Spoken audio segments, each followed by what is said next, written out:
सारे खुल भी जाएंगे। मैं वैसे समझाऊंगा आपको बोर्ड पे, क्योंकि अपन देखें ये तो फिर इससे तो बहुत जल्दी हो जाता है, पर अपन समझेंगे है ना, इसको भी पढ़ेंगे और समझेंगे। कोई भी इसमें एक आध दो और कोई अशुद्धि हो रह गई हो मात्रा की, तो वो भी अपन कंप्लीट कर लेंगे। उससे पहले अपन व्हाइट बोर्ड से पढ़ेंगे यहाँ से, ठीक है। सुनो, देखो अगर अपन बात करें सबसे पहले तो इकोनॉमिक्स, राजस्थान की जो अर्थव्यवस्था है, उस राजस्थान की अर्थव्यवस्था का पहला टॉपिक था, सीईटी के सिलेबस में बता रहा हूँ, पहला टॉपिक था खाद्य एवं व्यवसाय के फसलें। पहला टॉपिक अपना हो गया। दूसरा टॉपिक अपना कृषि आधारित उद्योग होता है, कृषि आधारित उद्योग होता है। अब ये इसमें मिसप्रिंट भी दे रखा है, सिलेबस में 2 बार मेंशन कर रखा है कृषि आधारित उद्योग, कृषि आधारित उद्योग। तो दोनों जगह से हम एक ही बार पढ़ेंगे कृषि आधारित उद्योग। लेकिन इसमें तीसरी लाइन में एक और चीज मेंशन कर रखी है, औद्योगिक विकास, राजस्थान में औद्योगिक विकास। तो मैं राजस्थान में औद्योगिक विकास से आपको स्टार्ट करेंगे, फिर अपन कृषि आधारित उद्योग पढ़ेंगे। उसके बाद नेक्स्ट संडे जो भी अपनी क्लास होगी वो होगी खनिज आधारित उद्योग। कौन सी क्लास होगी? खनिज आधारित उद्योग की। तो इससे अपने उद्योग कंप्लीट हो जाएंगे। पूरे सीईटी के बैच में उद्योग ही दे रखे हैं सिलेबस में। अब अपन देखो, अगर अपन बात करेंगे सबसे पहले राजस्थान में औद्योगिक विकास, अगर अपन बात करेंगे राजस्थान में औद्योगिक विकास, शब्द भी दिखेंगे आपको, राजस्थान में औद्योगिक विकास, राजस्थान में औद्योगिक विकास। लास्ट में पीडीएफ से भी समझेंगे, पहले अपन क्लास ऐसे समझेंगे जैसे ऑफलाइन क्लास लेते हैं। राजस्थान में औद्योगिक विकास। अब अपने राजस्थान में जो औद्योगिक विकास हुआ, इस औद्योगिक विकास में अपन सबसे पहले उद्योगों का वर्गीकरण देखेंगे। सबसे पहले अपन बात करेंगे उद्योगों के बारे में पढ़ेंगे। सबसे पहले अपन इसके बारे में देखेंगे, उद्योग क्या होता है। उद्योग को अपन कह सकते हैं कारखाना। उद्योग को अपन क्या कह सकते हैं? कारखाना। कारखाना के अलावा अपन इसे कह सकते हैं फैक्ट्री। कारखाना के अलावा इसे अपन कह सकते हैं फैक्ट्री। फैक्ट्री के अलावा अपन इसे कहेंगे अपन संयंत्र। फैक्ट्री के अलावा अपन इसे कहेंगे संयंत्र। संयंत्र के अलावा इसे अपन कहेंगे प्लांट। ठीक है। तो अगर अपन बात करें, आपसे कोई भी पूछे कि जो उद्योग होता है, अगर अपन बात करें, देखो उद्योग, कारखाना, फैक्ट्री, संयंत्र, प्लांट, ये सब जो होते हैं इन्हें हम विनिर्माण इकाई कहते हैं। क्या कहते हैं? विनिर्माण उद्योग। विनिर्माण उद्योग, इन्हें हम क्या कहते हैं? विनिर्माण उद्योग कहते हैं। अब आपके मन में क्वेश्चन आ रहा होगा कि विनिर्माण क्या होता है? विनिर्माण क्या होता है? तो अगर विनिर्माण की बात करें अपन, विनिर्माण का मतलब होता है पुनः निर्माण। विनिर्माण का शाब्दिक अर्थ क्या होता है? पुनः निर्माण। पुनः निर्माण। ये चीजें नोट्स में नहीं लिखी हुई, मैं आपको बेसिक नीचे से उठा रहा हूं। विनिर्माण का मतलब होता है पुनः निर्माण। पुनः निर्माण। अब अगर अपन इसकी परिभाषा की बात करें तो ऐसा संयंत्र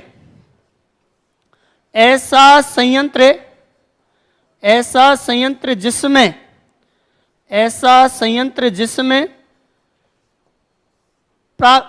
प्रकृति से प्राप्त, ऐसा संयंत्र जिसमें प्रकृति से प्राप्त, यहां से क्वेश्चन नहीं आएंगे पर अपना बेस बनेगा। ऐसा संयंत्र जिसमें प्रकृति से प्राप्त कच्चे माल को, प्रकृति से प्राप्त कच्चे माल को विभिन्न यांत्रिक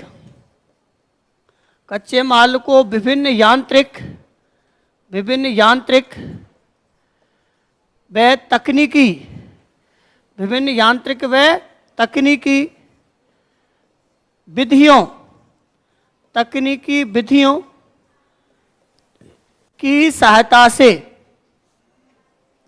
तकनीकी विधियों की सहायता से प्रसंस्कृत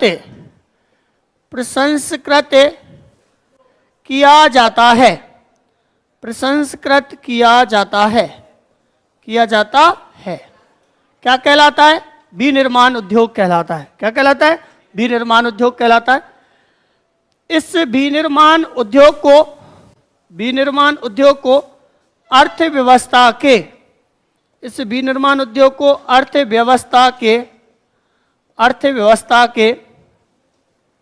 द्वितीयक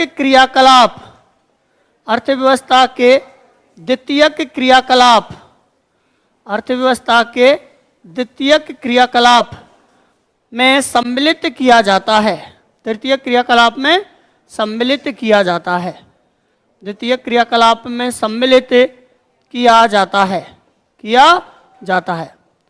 अब अपने को देखना है, अगर अपन बात करेंगे सबसे पहले तो देखो राजस्थान में औद्योगिक विकास,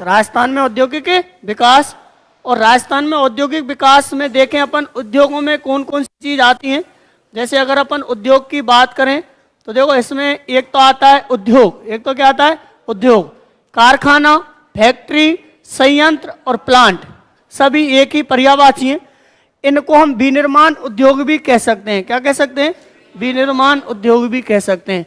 विनिर्माण का शाब्दिक अर्थ होता है पुनः निर्माण। विनिर्माण का शाब्दिक अर्थ क्या होता है? पुनः निर्माण। पुनः निर्माण का मतलब ऐसा संयंत्र जिसमें प्रकृति से प्राप्त कच्चे माल को विभिन्न यांत्रिक और तकनीकी विधियों की सहायता से प्रसंस्कृत किया जाता है। क्या कहलाता है? विनिर्माण उद्योग कहलाता है। विनिर्माण उद्योगों को अर्थव्यवस्था के कौन से क्रियाकलाप में शामिल करेंगे? द्वितीयक क्रियाकलाप में सम्मिलित किया जाता है। यहां तक तो ये हो गया। अब अपन सेकंड पेज पे अगर अपन देखें कि विनिर्माण के उदाहरण कौन कौन से आते हैं। विनिर्माण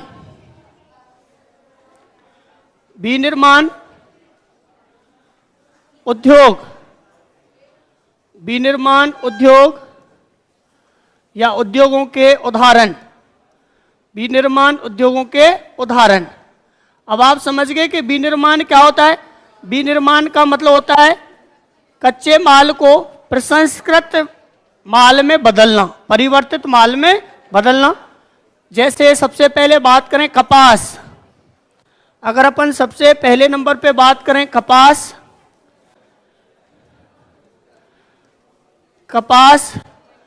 हमारे पास, आप गेट को लगा दो, इसको जो आएगा खोले। कपास की अपन बात करें, कपास सूती वस्त्र, बस शांत हो जाओ आप। सूती वस्त्र निर्माण। कपास एक कच्चा माल है। कपास को हम कहाँ ले जाएंगे? विनिर्माण उद्योग में ले जाएंगे। कपास एक कच्चा माल है, कपास को विनिर्माण उद्योग में ले जाएंगे तो क्या बन जाएगा? सूती वस्त्र।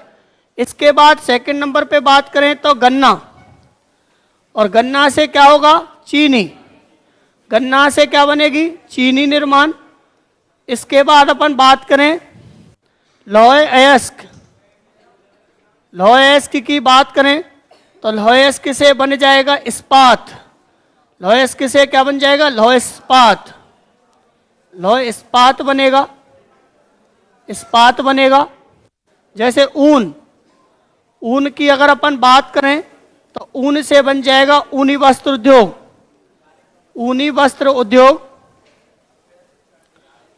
उद्योग। और बहुत सारे एग्जाम्पल हैं। जैसे कोई भी लोहे से अपन मशीनरी बना सकते हैं, प्लास्टिक से खिलौने बना सकते हैं, रबड़ से रबड़ के सामान बना सकते हैं। तो प्रकृति में तो प्लास्टिक मिलता है, क्या मिलता है? रबड़ मिलता है, लोहा मिलता है, फिर उनको प्रसंस्कृत करके वस्तुएं बनाई जाती हैं। तो कुल मिला के बात वही है, एक ऐसा संयंत्र जिसमें प्रकृति से प्राप्त कच्चे माल को विभिन्न यांत्रिक और तकनीकी विधियों की सहायता से प्रसंस्कृत किया जाता है, विनिर्माण उद्योग कहलाता है। क्लियर? अब अपन नेक्स्ट पेज पे देखेंगे। नेक्स्ट पेज पे अपन देखेंगे उद्योगों का वर्गीकरण। उद्योगों का वर्गीकरण।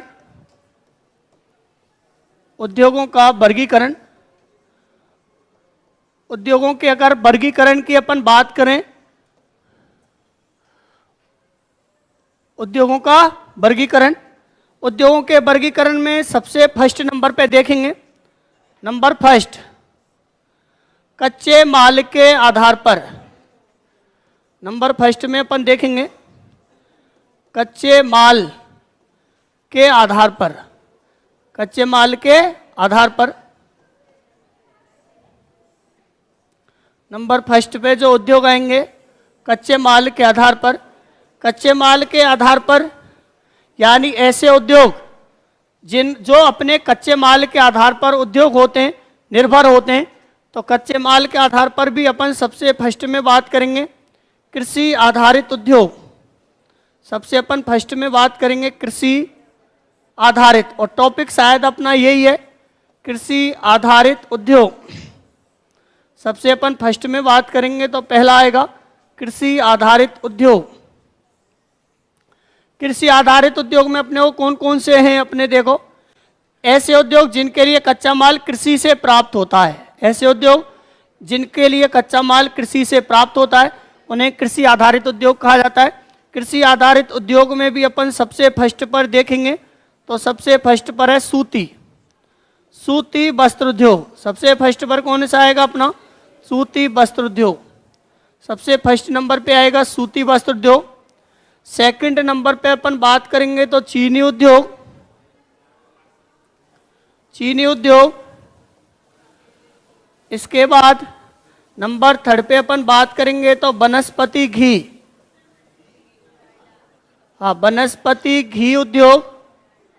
नंबर 4 पे अपन बात करेंगे तो खाद्य तेल, खाद्य तेल उद्योग। नंबर 5 पे अपन बात करेंगे तो जैतून,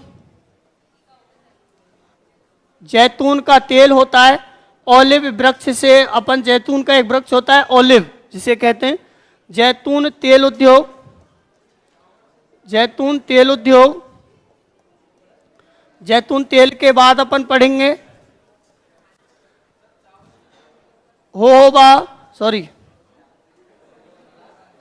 बायोडीजल उद्योग, बायोडीजल उद्योग। तो ये सब ऐसे उद्योग हैं जिनके लिए कच्चा माल कृषि से प्राप्त होता है। कहाँ से प्राप्त होता है, कृषि से प्राप्त होता है। अभी अपन नंबर 2 की बात करेंगे तो नंबर 2,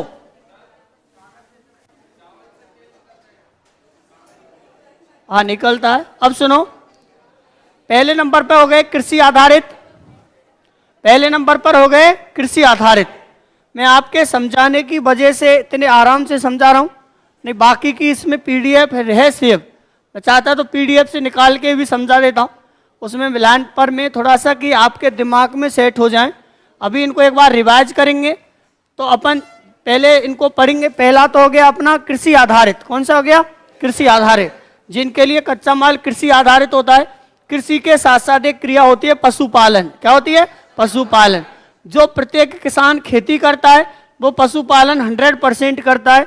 तो अगर अपन बात करें पशु आधारित उद्योग, अगर अपन सेकंड नंबर की बात करें तो पशु आधारित उद्योग, पशु आधारित उद्योग। और पशु आधारित उद्योग में अपने कौन कौन से आएंगे, अपने को देखो पशु आधारित उद्योग में सबसे पहला होता है ऊन, ऊन पशुओं से प्राप्त होती है तो ऊन उद्योग। ऊन के बाद अपन बात करें तो डेयरी उद्योग, ऊन के बाद अपन बात करें तो दूसरे नंबर पे होता है डेयरी उद्योग। तीसरे नंबर पे अपन बात करें तो चमड़ा उद्योग, चमड़ा उद्योग। ये अपने को पढ़ने पड़ेंगे। अब अपन बात करें नंबर 3 की, नंबर 3 पर वनों पर आधारित उद्योग, वनों पर आधारित, वनों पर आधारित उद्योग।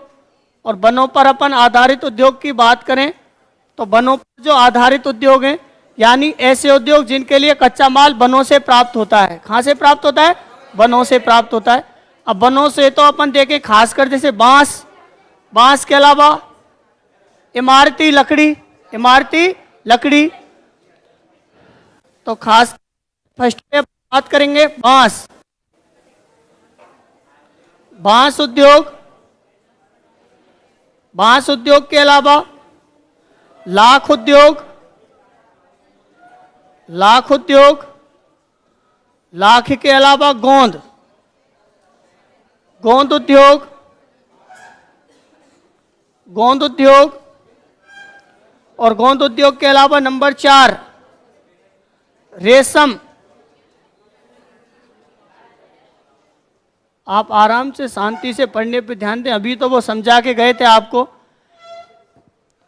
क्योंकि अपन देखें आराम से शांति से पढ़ेंगे, दो चीज़ ज़्यादा समझ में आएंगी, और कोई भी डिस्कस करेंगे अपन तो आप क्लास के बाद आराम से डिस्कस कर सकते हैं। समझ में नहीं आया कोई एक आराम से बोल सकता है। तो नंबर 4 पर अपन बात करेंगे रेशम। रेशम उद्योग, रेशम उद्योग ये वनों पर आधारित उद्योग था, रेशम उद्योग। अब आ गई आवाज, अब सुनो। वनों पर आधारित उद्योग हो गए अपने, पहला हो गया कृषि आधारित उद्योग, दूसरा हो गया पशु आधारित उद्योग, तीसरा हो गया वनों पर आधारित उद्योग। ये सारे के सारे पढ़ने अपने को, क्यों पढ़ने सभी, क्योंकि हमारे में पूरा टॉपिक औद्योगिक विकास है। आज भी उद्योग पढ़ेंगे अपन, अगले संडे भी उद्योग पढ़ेंगे, तब पूरे होंगे। अब नंबर 4 की अपन बात करें, इसी पर एक और है, हाँ नंबर 4 पर अपन देखेंगे खनिज आधारित उद्योग। खनिज, खनिज आधारित, खनिज आधारित उद्योग। और देखो अपन बात करेंगे खनिज आधारित उद्योग में, खनिज आधारित उद्योग में जो हमारे सामने आता है, खनिज ऐसे उद्योग जिनके लिए कच्चा माल खनिजों से प्राप्त होता है। किससे प्राप्त होता है? खनिजों से प्राप्त होता है। अब आप पूछेंगे खनिज कहाँ होता है? एक ऐसा स्वतंत्र पदार्थ जो प्रकृति में स्वतंत्र रूप से पाया जाता है, एक ऐसा प्राकृतिक पदार्थ जो प्रकृति में स्वतंत्र रूप से पाया जाता है, स्वतंत्र रूप से पाया जाता है, तथा जिसकी कार्बनिक और अकार्बनिक संरचना होती है, जिसके निश्चित रासायनिक और भौतिक गुणधर्म होते हैं, वो होता है खनिज। क्या होता है? खनिज। जैसे खनिज की उदाहरण बात करूं, जैसे लोह अयस्क, तांबा, तांबा के अलावा बात करें तो सीसा जस्ता, सीसा जस्ता, जिप्सम, जिप्सम के अलावा बात करें जैसे रॉक फास्फेट, तो ये सब खनिज आधारित हैं। तो ये खनिज हैं, और ये खनिज जिन उद्योगों में काम में लिए जाते हैं उन्हें कहेंगे अपन खनिज आधारित उद्योग। क्या कहेंगे? खनिज आधारित उद्योग। तो सबसे फर्स्ट में अपन बात करेंगे लौह इस्पात, लौह इस्पात उद्योग। अब आप सोच रहे होंगे कि लौह इस्पात उद्योग में कौन कौन से खनिज काम में लिए जाते हैं। लौह इस्पात उद्योग में कौन कौन से खनिज काम में लिए जाते हैं? तो लौह इस्पात उद्योग में खनिज काम में लिया जाता है लौह अयस्क। एक तो लौह अयस्क काम में लिया जाएगा, और इसके साथ खास रूप से मैग्नीज, खास रूप से क्या लिया जाएगा? मैग्नीज काम में लिया जाएगा। अब बात करेंगे अपन नंबर 2 की। नंबर 2 पर अपन देखेंगे सीमेंट उद्योग। सीमेंट उद्योग, सीमेंट उद्योग में जो खासकर काम में लिया जाएगा, जो कच्चा माल काम में लिया जाएगा, उसका नाम आएगा अपने सामने जिप्सम। जिप्सम को पीसकर चूना पत्थर को मिलाकर, जिप्सम को पीसकर चूना पत्थर को मिलाकर के काम में लिया जाता है, वो सीमेंट उद्योग में काम में लिया जाता है। इसके बाद नंबर 3 पर अपन बात करेंगे तो सीसा जस्ता उद्योग। सीसा जस्ता उद्योग, जिसमें खास रूप से सीसा को और जस्ता, दो खनिज या दो धातुओं को मिलाकर सामान या वस्तुएं बनाई जाती हैं। और नंबर 4 पर अपन बात करेंगे तो तांबा शोधन उद्योग। तांबा शोधन उद्योग, तांबा शोधन उद्योग। नंबर 5 रासायनिक उर्वरक उद्योग, जिसमें डीएपी और यूरिया खाद आते हैं। तो ये खाद भी जिप्सम और रॉक फास्फेट की सहायता से बनते हैं, तो उन्हें कहेंगे अपन रासायनिक उर्वरक, रासायनिक उर्वरक उद्योग। इसके अलावा अपन बात करेंगे 6वें नंबर पर तेल शोधन उद्योग। तेल शोधन उद्योग, और तेल शोधन उद्योग में अपन बात करेंगे तो इसमें खास रूप से रिफाइनरी आती हैं। क्या आती हैं? रिफाइनरी। रिफाइनरी की अगर अपन बात करें तो हमारे राजस्थान में एक ही रिफाइनरी है, पचपदरा रिफाइनरी बाड़मेर, पचपदरा रिफाइनरी। इनको तो अपन अगले संडे में देखेंगे। अपना आज टॉपिक रहेंगे कृषि आधारित उद्योग। तो अभी जो लेट जुड़े हैं उनके लिए मैं एक बार फिर रिवाइज करूंगा यहाँ से। और अपन फिर आगे बढ़ेंगे। देखो अपना जो यहाँ से अपन ने स्टार्ट किया था, यहाँ से, इससे पहले भी राजस्थान में औद्योगिक विकास, जिसमें उद्योग को अपन उद्योग कारखाना, फोन मत चलाओ आप क्लास में, चलती क्लास में कोई दिक्कत नहीं, वो लाइव चल रही है, वो और लोगों के लिए चल रही है। आप यहाँ पढ़ेंगे अपनी, जब ऑफलाइन पढ़ ही रहे तो आप आराम से अनुशासन प्रिय पढ़ें। अपन देखें राजस्थान में औद्योगिक विकास, उद्योग को अपन उद्योग कारखाना, फैक्ट्री, संयंत्र, प्लांट कहते हैं। उद्योगों को अपन विनिर्माण उद्योग में भी शामिल करेंगे। किस में शामिल करेंगे? विनिर्माण उद्योग। अर्थव्यवस्था, अर्थव्यवस्था का मतलब होता है जो हमारे रोजगार का क्षेत्र है। खास रूप से 4 प्रकार के रोजगार होते हैं: प्राथमिक क्रियाकलाप, द्वितीय क्रियाकलाप, तृतीय क्रियाकलाप और चतुर्थक क्रियाकलाप। चारों प्रकार के क्रियाकलापों में जो उद्योग होते हैं वो द्वितीय क्रियाकलाप में आते हैं। उद्योग द्वितीय क्रियाकलाप में आते हैं। विनिर्माण उद्योग, विनिर्माण उद्योगों में जो मजदूर वर्ग होता है, कौन होता है? मजदूर वर्ग होता है। वो मजदूर वर्ग जो सबसे मेन रोल किसका होता है? मजदूर वर्ग का होता है। सबसे मेन रोल किसका होता है? मजदूर वर्ग का होता है। मजदूर वर्ग को विनिर्माण उद्योग में शामिल करेंगे। और इसकी परिभाषा विनिर्माण का शाब्दिक अर्थ होता है पुनः निर्माण। पुनः निर्माण जैसे सबसे पहले किसान, किसान प्राथमिक क्रियाकलाप में आता है। किसान ने कपास का उत्पादन किया, कपास को हम उद्योग में ले गए, कपास को प्रसंस्कृत किया हमने और सूती वस्त्र बनाए। क्या बनाए? सूती वस्त्र बनाए। तो कच्चा माल तो प्रकृति में पाया जाता है, प्राकृतिक होता है। तो प्राकृतिक कच्चे माल को उद्योगों में ले जा करके यांत्रिक और तकनीकी विधियों की सहायता से प्रसंस्कृत करना। क्या करना? प्रसंस्कृत करना विनिर्माण कहलाता है। क्या कहलाता है?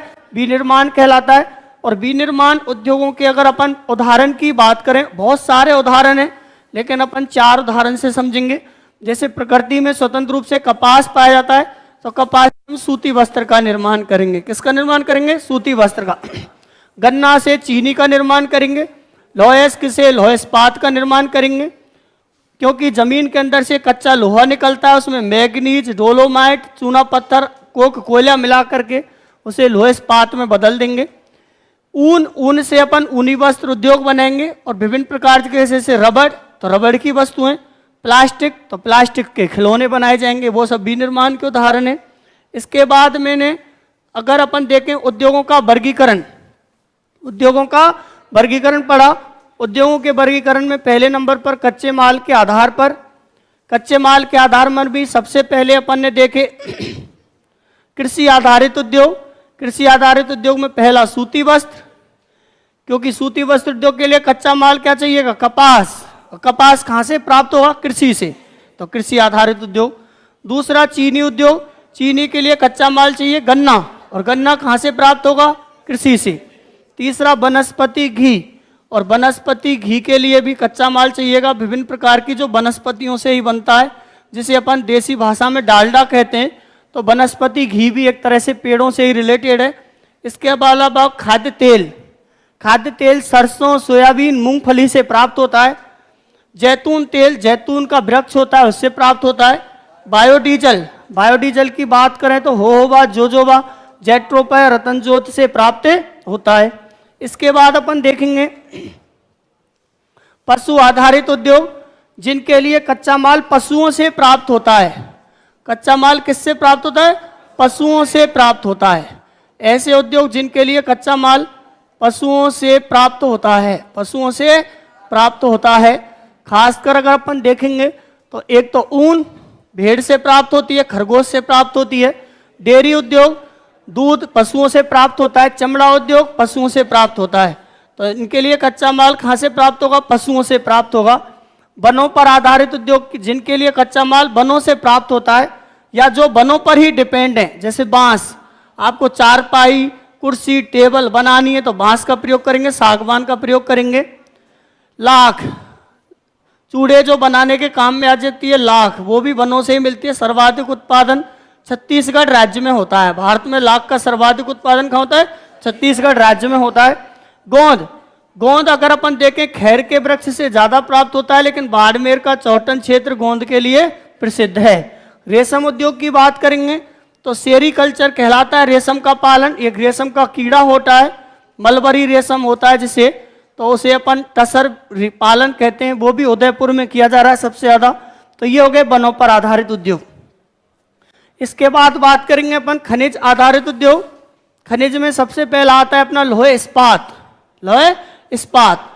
अब मैं आपको बात करूं लोहे इस्पात उद्योग, तो लोहा जमीन के अंदर से कच्चा लोहा निकलता है। इतनी चीज़ें नोट्सों में नहीं लिखी हुई, इसलिए मैं डिफाइन कर रहा हूँ। नोट्सों में डायरेक्ट नाम लिख रहे हैं। जमीन के अंदर से कच्चा लोहा निकलता है, कच्चा लोहा निकलता है। अब अगर अपन कच्चे लोहे की वस्तुएं बना देंगे तो वो टूट जाएंगी, तो हमें उसे इस्पात में बदलना होता है। जैसे रेलगाड़ियाँ इस्पात की बनी होती हैं, बड़े बड़े जो ट्रक हैं, बसें, उनकी नीचे की चादर इस्पात की बनी होती है। तो इस्पात कैसे बनेंगे? पहले तो इसमें अपन जमीन के अंदर से लोहे एस्क निकालेंगे। जमीन के अंदर से क्या निकालेंगे? लोहे एस्क। जमीन के अंदर से क्या निकालेंगे? लोहे एस्क। फिर लोहे एस्क में मैग्नीज मिलाएंगे। क्या मिलाएंगे? मैग्नीज मिलाएंगे। तो एक चीज तो हो गई लोहे एस्क, और एक चीज हो गया मैग्नीज। एक चीज क्या हो गया? मैग्नीज। मैग्नीज के अलावा एक और शब्द आता है डोलोमाइट। क्या आता है? डोलोमाइट।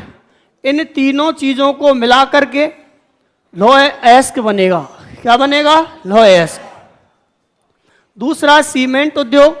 सीमेंट की अगर अपन बात करेंगे तो सीमेंट उद्योग में जिप्सम, चूना पत्थर, कोक, कोयला।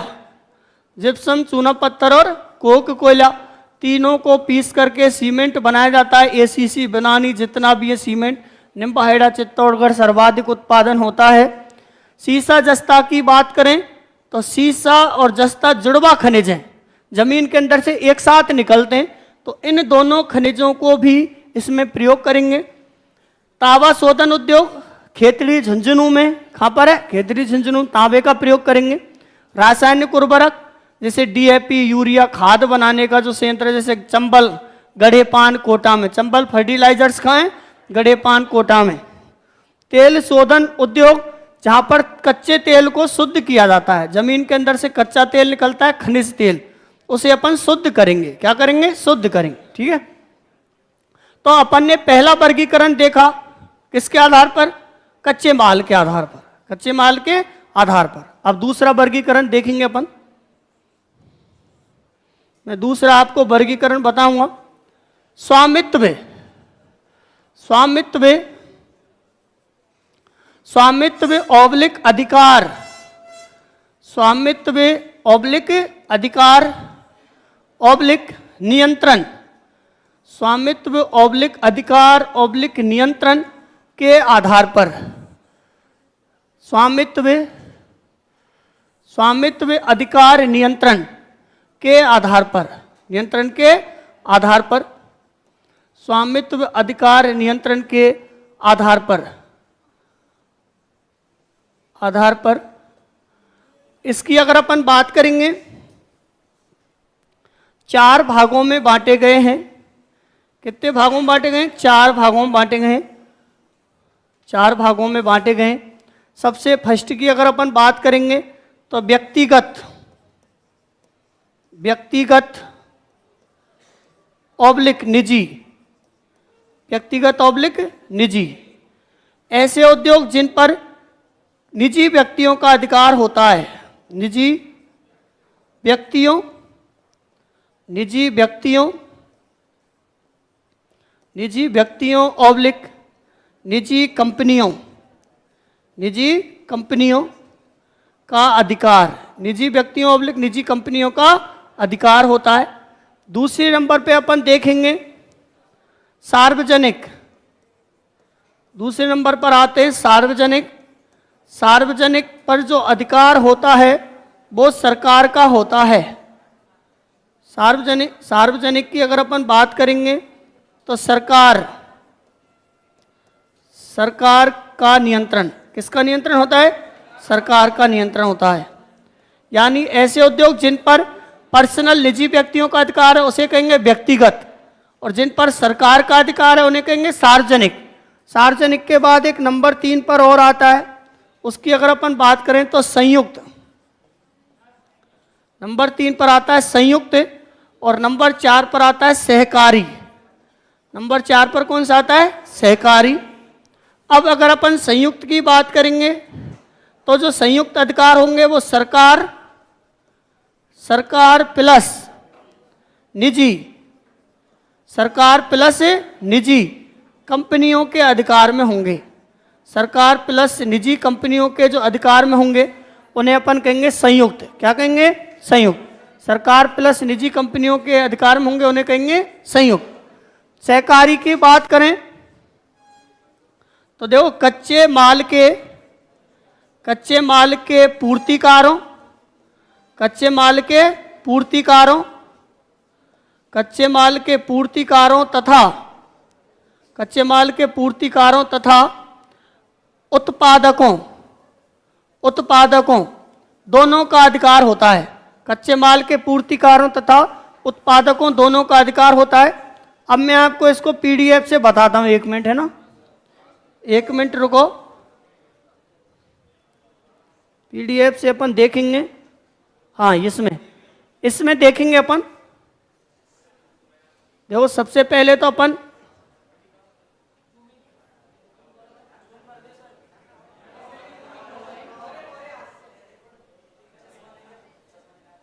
सुनो, मैं मेन चीज बता रहा हूं आपको।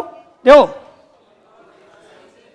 यहां से भी क्वेश्चन बनेगा आपको, जहां पे मैंने सही का शुरू से बता रहा हूं, इतना जूम नहीं, आपको अपने उसमें लिख रहा है, दिख रहा है सब। सुनो, देखो अपन बात करेंगे, क्वेश्चन आएगा उद्योगों की अवस्थिति को प्रभावित करने वाले कारक। तो आपसे क्वेश्चन आएगा, निम्न में से ऐसा कौन सा कारक है जो उद्योगों की अवस्थिति को प्रभावित नहीं करता है? ऐसा कौन सा कारक है जो उद्योगों की अवस्थिति को प्रभावित नहीं करता है? 3 ऑप्शन इनमें से होंगे। तो अब मैं तीनों को आपको आपके सामने डिफाइन करें, अगर अपन तीनों को डिफाइन करें तो सबसे पहला आता है कच्चा माल। सबसे पहले क्या आएगा? कच्चा माल। ऐसे स्थान जहां पर पर्याप्त रूप से कच्चा माल पाया जाता है, उस स्थान पर उद्योग अधिक लगाए जाते हैं। ऐसा स्थान जहां पर पर्याप्त रूप से कच्चा माल पाया जाता है, वहां उद्योग अधिक लगाए जाएंगे। जहां पर कच्चे माल की संभावना कम होगी, वहां पर उद्योग कम लगाए जाएंगे। क्यों? कि अगर अपन दूर से कच्चा माल लाएंगे तो उस वस्तु की लागत बढ़ जाती है, इसलिए। दूसरे नंबर पर शक्ति और ऊर्जा का साधन, यानी मशीनों के संचालन के लिए शक्ति और ऊर्जा की आवश्यकता होती है।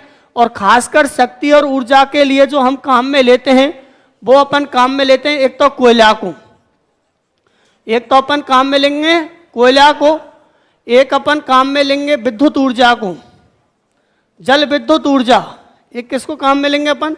जल विद्युत ऊर्जा को काम में लेंगे। एक तो अपन काम में लेंगे कोयला को, एक अपन काम में लेंगे जल विद्युत ऊर्जा को।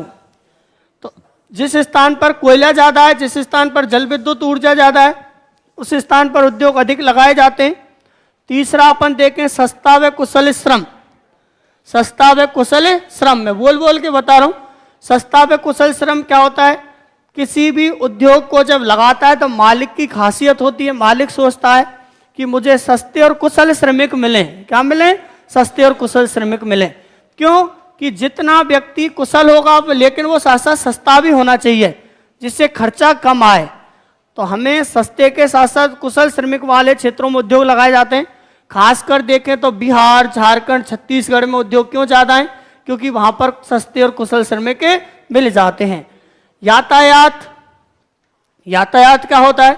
जिस स्थान पर तीव्रगामी परिवहन के साधन हो, रेलगाड़ियां हो, जल परिवहन हो, उस स्थान पर उद्योग लगाए जाएंगे।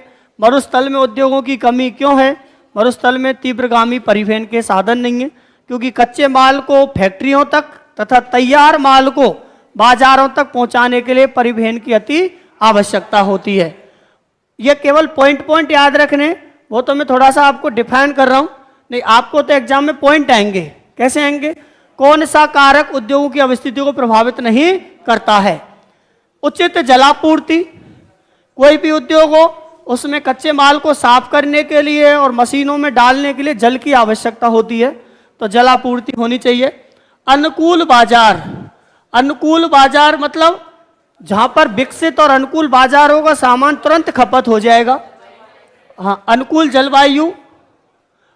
जलवायु, बाजार की समीपता, पर्याप्त पूंजी। तीनों को एक साथ बताता हूं। जिस स्थान पर अनुकूल जलवायु होगी, अब मरुस्थल में कैसी जलवायु, गर्म, बहुत ज्यादा तापमान है, तो वहां पर उद्योग लगाना संभव नहीं है। उद्योग ऐसी जगह लगाए जाते हैं जहां समान तापमान रहता है, जिससे उद्योगों में काम करने वाले मजदूरों को परेशानी नहीं आए। विकसित बाजार, अगला कौन सा है, विकसित बाजार। जिस स्थान पर बाजार का उचित विकास होता है, जैसे दिल्ली, मुंबई, चेन्नई, कोलकाता, इनमें ही बड़ी बड़ी फैक्ट्रियां क्यों लगाई हैं कि जितना सामान बनता है तुरंत खपत हो सके और जिससे मुनाफा कमा सके। पर्याप्त पूंजी, बिना इसके तो कुछ संभव ही नहीं है, बिना इसके तो कुछ संभव ही नहीं है, क्योंकि उद्योग के लिए जमीन खरीदना, मशीन खरीदना, इसके अलावा कर्मचारियों को हायर करना का मतलब आमंत्रित करना, उनका पेमेंट करना, इसके लिए पूंजी की आवश्यकता होती है। तो आप देखो कच्चा माल के आगे लिख लो सर्वाधिक महत्वपूर्ण कारक, कच्चा माल के आगे लिख लो सर्वाधिक महत्वपूर्ण कारक। इन सब में सबसे ज्यादा महत्वपूर्ण कौन सा है, कच्चा माल। कच्चा माल के आगे आप लिख सकते हैं सर्वाधिक महत्वपूर्ण कारक, सर्वाधिक महत्वपूर्ण कारक। इसके बाद पूंजी के आगे लिख सकते हैं दूसरा सर्वाधिक महत्वपूर्ण कारक, दूसरा सर्वाधिक महत्वपूर्ण कारक। हाँ, पूंजी के आगे, पूंजी के आगे लिखना है दूसरा सर्वाधिक महत्वपूर्ण कारक, दूसरा सर्वाधिक महत्वपूर्ण कारक। अब देखो, अब मैंने आपको स्वामित्व वाले बता दिए थे। देखो स्वामित्व के आधार पर, स्वामित्व का मतलब होता है अधिकार, स्वामित्व का मतलब क्या होता है, अधिकार। तो निजी पर निजी व्यक्तियों का अधिकार होगा, सार्वजनिक पर सरकार द्वारा संचालित होंगे, संयुक्त में राज्य सरकार और निजी कंपनियों द्वारा संचालित होंगे, सहकारी। तो इसमें देखो कच्चे माल के पूर्तिकारों करो, ऐसे मूर्तिकारों जो पूर्तिकारों, कच्चे माल के पूर्तिकारों, कच्चे माल के पूर्तिकारों, कच्चे माल के पूर्तिकारों, कच्चे माल के पूर्तिकारों, पूर्तिकारों ऑब्लिक, कच्चे माल के पूर्तिकारों ऑब्लिक उत्पादकों। ये मैंने लिख रखा है ना, ये पहला हो गया, दूसरा, तीसरा, चौथा। सहकारी उद्योग में लिखो,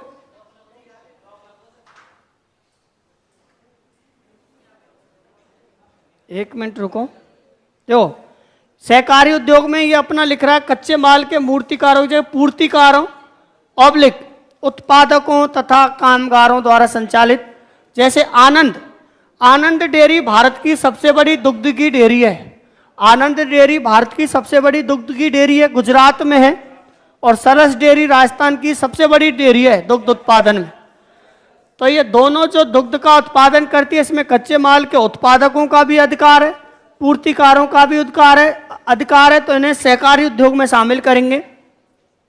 अब देखो ये भी मैंने आपको पढ़ा दिए, कच्चे माल के आधार पर कृषि आधारित, जैसे वनस्पति घी, खाद्य संसाधन, सूती वस्त्र उद्योग, चीनी उद्योग, खाद्य तेल उद्योग, ये मैंने अभी पढ़ाए थे। पशु आधारित उद्योग में डेयरी उत्पाद, चमड़ा उद्योग, ऊनी वस्त्र उद्योग, ऊनी वस्त्र उद्योग। इसके बाद वनों पर देखो खनिज आधारित, तो इस्पात उद्योग, कांच उद्योग, तांबा उद्योग, तेल शोधन यानी रिफाइनरी, सीसा जस्ता, सीमेंट, जिप्सम। तो कोई दिक्कत नहीं, दो जगह। वनों पर आधारित उद्योग में कागज, फर्नीचर, माचिस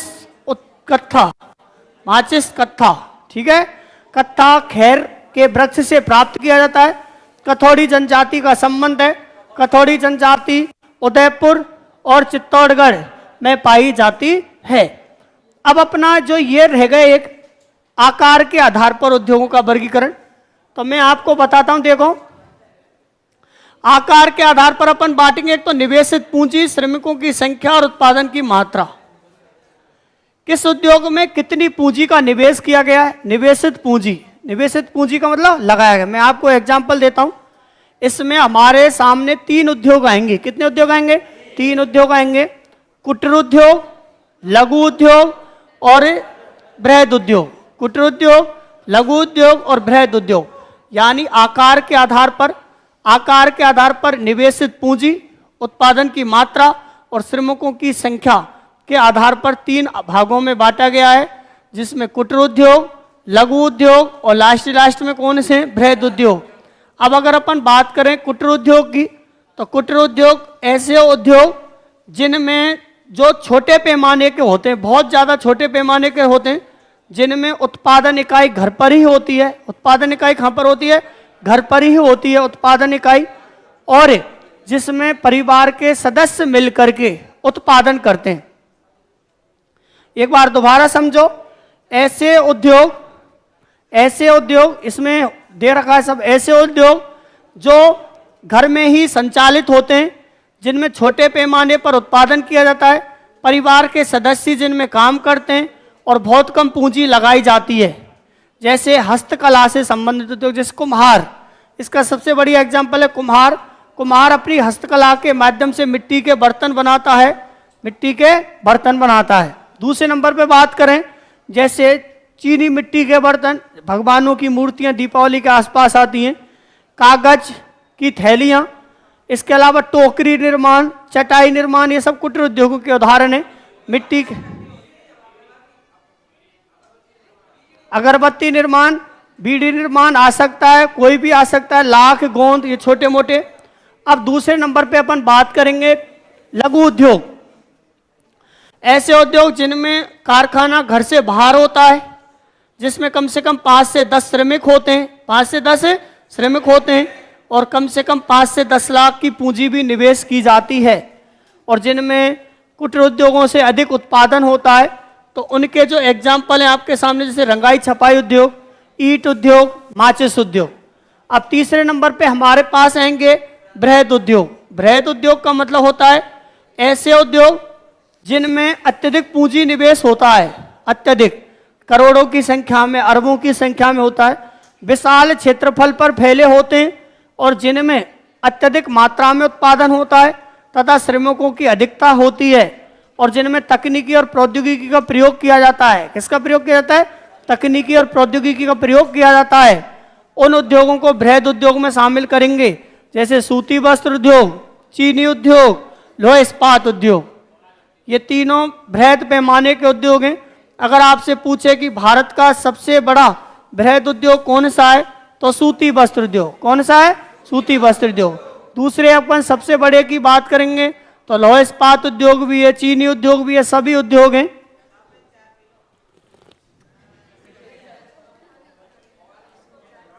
अब अगर अपन देखेंगे तो अभी मैं आपको एक एक चीज, इतना मैंने आपको पढ़ाया। अब अपना टॉपिक है कृषि आधारित उद्योग।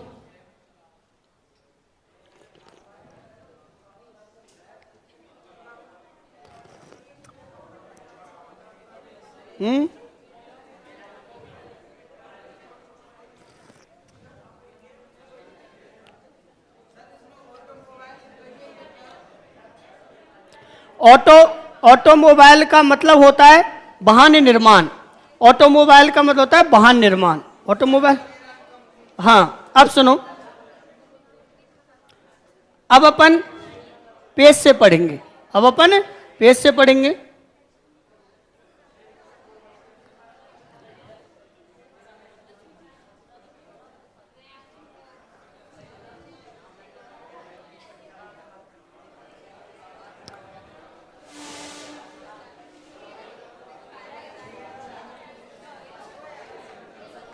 अब देखो अपन, अब आप शांत हो जाओ, सुनो। अब अपन हमारा टॉपिक, ये तो मैंने औद्योगिक विकास किया है आपके सामने, राजस्थान में उद्योगों का विकास या राजस्थान में औद्योगिक विकास। अब हमारा जो टॉपिक स्टार्ट होता है वो है कृषि आधारित उद्योग, राजस्थान के कृषि आधारित उद्योग। और अगर अपन बात करेंगे, सबसे पहले मैं आपको यहाँ से समझाऊंगा। मैं जिन लाइनों को ज़्यादा फोकस करूं, आपको वही लाइन हाईलाइट करनी है, ठीक है, नोट्सों में। राजस्थान के कृषि आधारित उद्योग, राजस्थान के कृषि आधारित उद्योग, कृषि आधारित उद्योग। अपना जो टॉपिक है यह है राजस्थान के कृषि आधारित उद्योग। आप बात मत करो, आप शांत जाओ, बार बार नीचे न पड़े। राजस्थान के कृषि आधारित उद्योग, और कृषि आधारित उद्योग में अपन सबसे पहले बात करेंगे,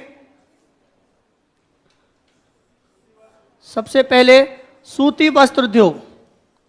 सबसे पहला अपन रहेगा सूती वस्त्र उद्योग। सूती वस्त्र उद्योग, अब मैं आपको सूती वस्त्र उद्योग के बारे में थोड़ा सा बता देता हूं। देखो, इसके लिए जो कच्चा माल आवश्यक होता है वो कपास होता है। अगर अपन इसके कच्चे माल की बात करें तो इसके लिए कच्चा माल मैंने अभी आपको फर्स्ट में भी बताया था, इसके लिए कच्चा माल कपास काम में लिया जाता है। इसके अलावा इसके लिए खास रूप से जलवायु, अगर अपन इसके लिए जलवायु की बात करें तो जलवायु उष्ण आर्द्र, इसके लिए जलवायु काम में ली जाती है उष्ण आर्द्र। जसके इसके लिए जलवायु उष्ण आर्द्र। अब सुनो, कपास कच्चा माल होता है। सूती वस्त्र उद्योग, सूती वस्त्र उद्योग में कच्चा माल के रूप में अपन कपास का प्रयोग करेंगे। किसका प्रयोग करेंगे? कपास। जलवायु करेंगे उष्ण आर्द्र। अब भारत की जो कुल अर्थव्यवस्था है जिसको अपन जीडीपी कहते हैं, क्या कहते हैं? जीडीपी।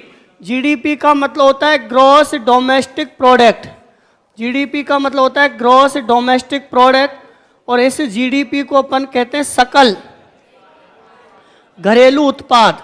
यानी भारत की अर्थव्यवस्था में जो सकल घरेलू उत्पाद है और यह सकल घरेलू उत्पादन है, इस सकल घरेलू उत्पादन में भारत की कुल जीडीपी का लगभग 4% भाग, भारत की कुल जीडीपी का लगभग 4% भाग सूती वस्त्र उद्योग से प्राप्त होता है। किससे प्राप्त होता है? सूती वस्त्र उद्योग से प्राप्त होता है। दूसरी बात, भारत का सबसे प्राचीन और संगठित उद्योग है। प्राचीन और संगठित कैसे कह सकते हैं?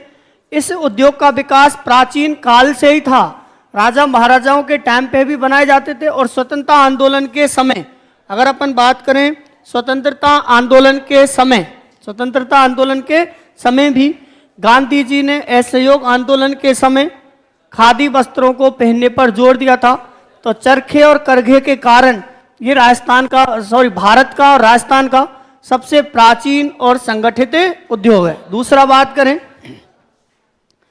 भारत में कृषि क्षेत्र के बाद लोगों को सर्वाधिक रोजगार देने वाला उद्योग, भारत में कृषि क्षेत्र के बाद लोगों को सर्वाधिक रोजगार देने वाला उद्योग, भारत में सबसे ज्यादा लोगों को रोजगार किससे मिलता है? कृषि से। भारत में लोग सबसे ज्यादा, क्योंकि भारत एक कृषि प्रधान देश है। कैसा देश है? कृषि प्रधान देश है। भारतीय अर्थव्यवस्था में लोगों को सर्वाधिक रोजगार कृषि से प्राप्त होता है। किससे प्राप्त होता है? कृषि से। लेकिन भारत में कृषि के बाद लोगों को सर्वाधिक रोजगार देने वाला जो उद्योग है वो है सूती वस्त्र उद्योग। कौन सा उद्योग है? लगभग 23 लाख के समथिंग आते हैं आंकड़े। अगर आप लगभग में लिख सकते हैं तो 20 से 25 लाख, एनसीईआरटी में तो 20 से 25 लाख ही लिख रहा है। तो लगभग 20 से 25 लाख लोग किससे रोजगार प्राप्त करते हैं? सूती वस्त्र उद्योग। ये राजस्थान की बात है। भारत में ये संख्या करोड़ों में है। भारत में लगभग 20 से 25 करोड़ लोग सूती वस्त्र उद्योग से रोजगार प्राप्त करते हैं। राजस्थान में ये संख्या लाखों में है। राजस्थान में तो समझ गए, कृषि क्षेत्र के बाद दूसरा सबसे ज्यादा रोजगार देने वाला उद्योग, भारत का सबसे प्राचीन और संगठित उद्योग, राजस्थान का भी सबसे प्राचीन और संगठित उद्योग। भारत में सूती वस्त्र उद्योग का विकास अंग्रेजों ने किया था 1818 में, 1818 में, लेकिन वो प्रयास असफल हो गया। क्या हो गया? असफल। एक स्थान का नाम आता है, उस स्थान की मैं आपसे बात करूं तो उस स्थान का नाम है फोर्ट ग्लस्टर। उस स्थान का नाम है फोर्ट ग्लस्टर। भारत में सबसे पहले सूती वस्त्र उद्योग की मिल 1818 में फोर्ट ग्लस्टर में लगाई गई थी, लेकिन वो प्रयास असफल हो गया। क्या हो गया? असफल हो गया। दूसरा, भारत में सूती वस्त्र उद्योग का जो सफल प्रयास था, भारत में सूती वस्त्र उद्योग का जो सफल प्रयास था, वो अगर अपन बात करेंगे, भारत में सूती वस्त्र उद्योग का जो सफल प्रयास था, वो सफल प्रयास 1853 में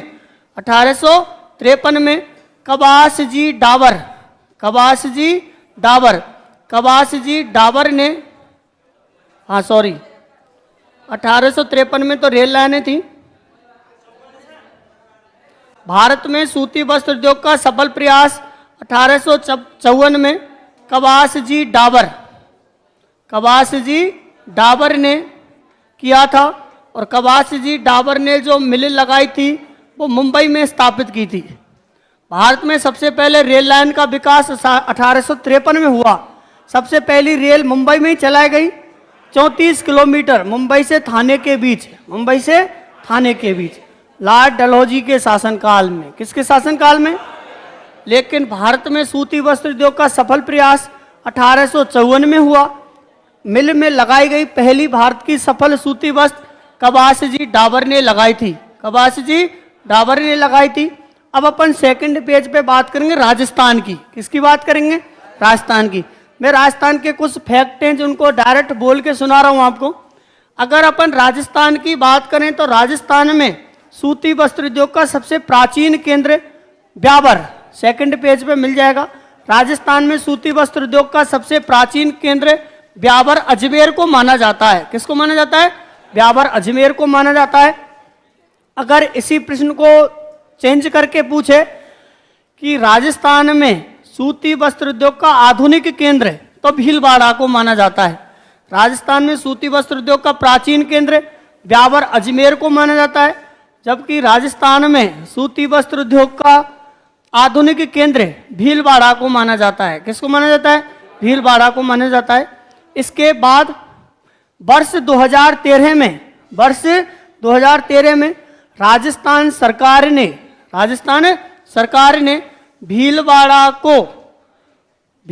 को वस्त्र निर्यातक शहर का दर्जा प्रदान किया है। दर्जा प्रदान किया है। राजस्थान का मैनचेस्टर भीलवाड़ा को कहा जाता है। राजस्थान की टेक्सटाइल सिटी भीलवाड़ा को कहा जाता है। राजस्थान की वस्त्र नगरी भीलवाड़ा को कहा जाता है। राजस्थान का दूसरा मैनचेस्टर भिवाड़ी अलवर को कहा जाता है। किसको कहा जाता है? भिवाड़ी अलवर को कहा जाता है। तो ये कुछ फैक्ट हैं, मैं एक बार दोबारा आपको रिवाइज करा रहा हूं। राजस्थान का मैनचेस्टर, अगर अपन राजस्थान के मैनचेस्टर की बात करें तो भीलवाड़ा। राजस्थान का दूसरा मैनचेस्टर तो भिवाड़ी अलवर। राजस्थान की टेक्सटाइल सिटी तो भीलवाड़ा। राजस्थान की वस्त्र नगरी तो भीलवाड़ा। वर्ष 2013 में राजस्थान सरकार ने भीलवाड़ा को वस्त्र निर्यातक शहर का दर्जा प्रदान किया है। 2009 ही सही है, उसको 2009 कर दो। 2013 में दूसरी चीज है 2009। वर्ष 2009 में राजस्थान सरकार ने भीलवाड़ा को वस्त्र निर्यातक शहर का दर्जा प्रदान किया था। हालांकि उस टाइम पे करंट का क्वेश्चन था, अभी इसको नहीं पूछ सकते। दो प्रश्न और मैं आपके सामने रख रहा हूं। राजस्थान में सूती वस्त्र उद्योग का प्राचीन केंद्र है, तो राजस्थान में सूती वस्त्र उद्योग का जो प्राचीन केंद्र है वो तो है ब्यावर अजमेर, और अगर अपन आधुनिक केंद्र की बात करें तो भीलवाड़ा। अब एक बार मैं आपको इसको उससे दिखा देता हूं, पीडीएफ से। सुनो, देखो मैंने आपको यहां से दिखाया था कृषि आधारित उद्योग। यह राजस्थान का सबसे प्राचीन और संगठित कृषि आधारित उद्योग है, भारत का भी सबसे प्राचीन। कच्चा माल कपास, इसी के आगे लिख लेना नम और आर्द्र जलवायु, उष्ण आर्द्र। कैसी जलवायु? उष्ण आर्द्र।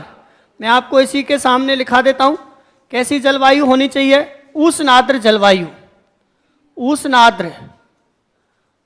आर्द्र जलवायु। कपास यानी सूती वस्त्र उद्योग के लिए कैसी जलवायु होनी चाहिए? उष्ण आर्द्र। भारत का सबसे बड़ा उद्योग, कोष्टक में लिख लो इसकी इसी लाइन क्या, कृषि क्षेत्र के बाद, कोष्टक में लिख लो कृषि क्षेत्र के बाद। हाँ, इसके इस लाइन के आगे लिख लो कृषि क्षेत्र के बाद लोगों को सर्वाधिक रोजगार देने वाला दूसरा उद्योग है। कृषि क्षेत्र के बाद लोगों को सर्वाधिक रोजगार देने वाला उद्योग है। कृषि क्षेत्र के बाद लोगों को सर्वाधिक रोजगार देने वाला उद्योग है। कृषि क्षेत्र के बाद लोगों को सर्वाधिक रोजगार देने वाला उद्योग है। क्लियर? भारत की कुल राष्ट्रीय आय यानी जीडीपी में कितना योगदान है? 4%। अगर आपसे डायरेक्ट पूछें जीडीपी में योगदान कितना है? 4%। भारत में प्रथम असफल, तो असफल तो 1818 में। Fort Gloster, Fort Gloster, Gloster Gloster एक ही शब्द है। अगर अपन देखेंगे इसके बाद यहाँ 1854 वाली नहीं लिख रही, नीचे लिख रही होगी कहीं ना कहीं, ये रहा। भारत में प्रथम सफल सूती वस्त्र उद्योग 1854 में मुंबई में कबासजी डावर ने लगाया था, कबासजी डावर ने लगाया था। और चीज देखो मैं इसमें कौन सी बता रहा हूं आपको, देखो ये रहा ब्यावर, राजस्थान में सूती वस्त्र उद्योग का प्राचीन केंद्र, राजस्थान में सूती वस्त्र उद्योग का प्राचीन केंद्र। अब प्राचीन केंद्र क्यों बताएंगे, अभी मैं इन चीजों को बोर्ड पे समझाऊंगा। राजस्थान में 1889 में सूती वस्त्र उद्योग का विकास हुआ। पहली सूती वस्त्र मिल 1889 में लगाई गई थी, वो भी ब्यावर अजमेर में, दूसरी भी ब्यावर अजमेर में और तीसरी भी ब्यावर अजमेर में। तो राजस्थान में जो सबसे पहले 3 सूती वस्त्र मिल लगी वो ब्यावर अजमेर में ही लगी।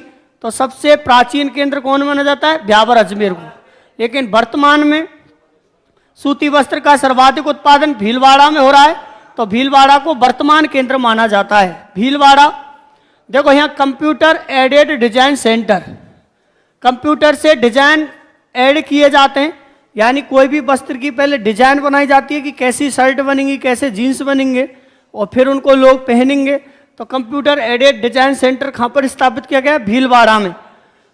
वर्ष 2009 में भीलवाड़ा को कपड़ा निर्यातक शहर। इसके बाद देखो किशनगढ़ अजमेर भारत का सबसे बड़ा पावरलूम सेंटर, जबकि भीलवाड़ा में दूसरा बड़ा पावरलूम सेंटर है। पावरलूम का मतलब होता है, लूम का मतलब होता है करघा, करघा चरखा, करघा और चरखा, और पावर यानी होती है विद्युत। तो विद्युत से चलने वाले जो करखाएं सबसे ज्यादा वो किशनगढ़ में, कहाँ पर है, किशनगढ़ में। भीलवाड़ा में प्राचीनतम करखा ज्यादा है। पहले गांधी जी के टाइम पे तो वो प्राचीन करखे चलते थे, अब तो बिजली से चलने वाले करखा बना लिए पावरलूम। तो सबसे ज्यादा करखा राजस्थान में और भारत में कहाँ पर है, किशनगढ़ में सबसे बड़ा पावरलूम सेंटर है। सुनो, और इसकी अगर अपन बात करेंगे, एक तो ये हो गया इसमें और कौन से फैक्ट थे, मैं पहले फैक्ट बता रहा हूं फिर मैं समझा दूंगा आपको। सुनो देखो इसमें है ना, ये रहा देखो, पहले वो चीज बता रहा हूं जो फैक्ट हैं अपने।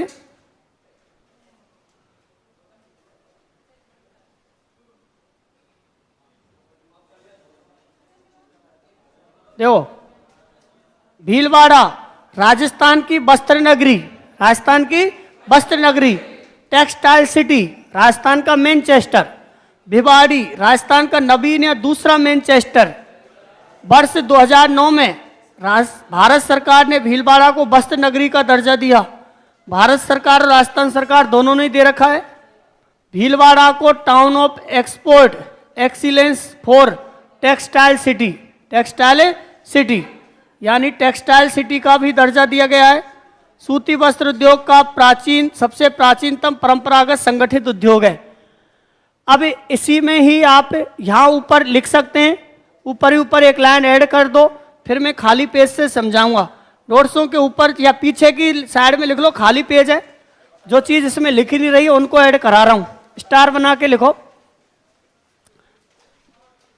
वर्तमान में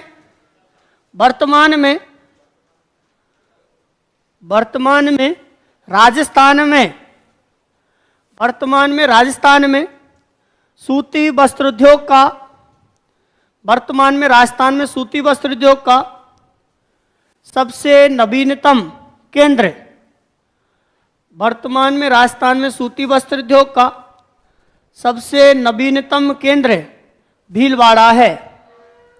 वर्तमान में राजस्थान में सूती वस्त्र उद्योग का सबसे नवीनतम केंद्र भीलवाड़ा है। सबसे नवीनतम केंद्र कौन सा है, भीलवाड़ा। मैंने वो चीज तो इसमें लिख रखी है, मैनचेस्टर भीलवाड़ा, वस्त्र नगरी भीलवाड़ा, टेक्सटाइल सिटी भीलवाड़ा, दूसरा मैनचेस्टर भिवाड़ी, ठीक है। नवीनतम केंद्र की पूछ है तो भीलवाड़ा, यानी राजस्थान में वर्तमान में सूती वस्त्र उद्योग का नवीनतम केंद्र कौन सा है, भीलवाड़ा, और प्राचीनतम केंद्र कौन सा था, ब्यावर अजमेर। अब सुनो, अब आपको जो समझने की चीज है वो यहां देखेंगे, जो फैक्ट थे वो मैंने याद करा दिए। अब अपन हमारे सामने क्वेश्चन आता है कि सूती वस्त्र उद्योग अपन पढ़ रहे हैं सूती वस्त्र उद्योग। सबसे इंपॉर्टेंट है इसमें सूती वस्त्र उद्योग। अपन पढ़ रहे हैं सूती वस्त्र उद्योग। अब सूती वस्त्र उद्योग की मिल याद करनी है आपको। क्या याद करनी पड़ेंगी? मिल। तो देखो, स्वतंत्रता से पहले की और स्वतंत्रता से बाद की, और सहकारी क्षेत्र की और सार्वजनिक क्षेत्र की। तो आपसे क्वेश्चन आएगा, राजस्थान का ऐसा उद्योग जो वर्तमान में तीनों क्षेत्रकों में कार्यरत है, तीनों क्षेत्रकों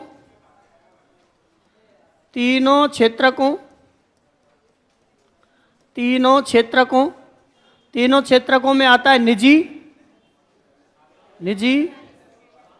सहकारी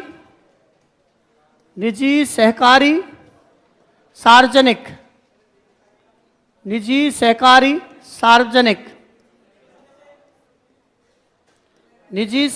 सार्वजनिक में कार्यरत। नहीं मत लिखो आप, निजी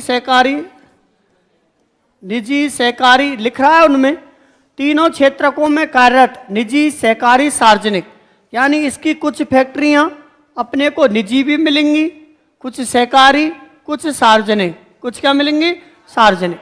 अब एक एक करके मैं आपको बताऊंगा। सबसे पहले इसकी बात करेंगे राजस्थान में स्वतंत्रता से पूर्व। ऐसे क्वेश्चन आएगा, राजस्थान में स्वतंत्रता से पूर्व, स्वतंत्रता या आज़ादी से पूर्व, राजस्थान में स्वतंत्रता से पूर्व स्थापित, राजस्थान में स्वतंत्रता से पूर्व स्थापित सूती वस्त्र मिलें, स्थापित सूती वस्त्र मिलें। राजस्थान में स्वतंत्रता से पूर्व स्थापित सूती वस्त्र मिलें।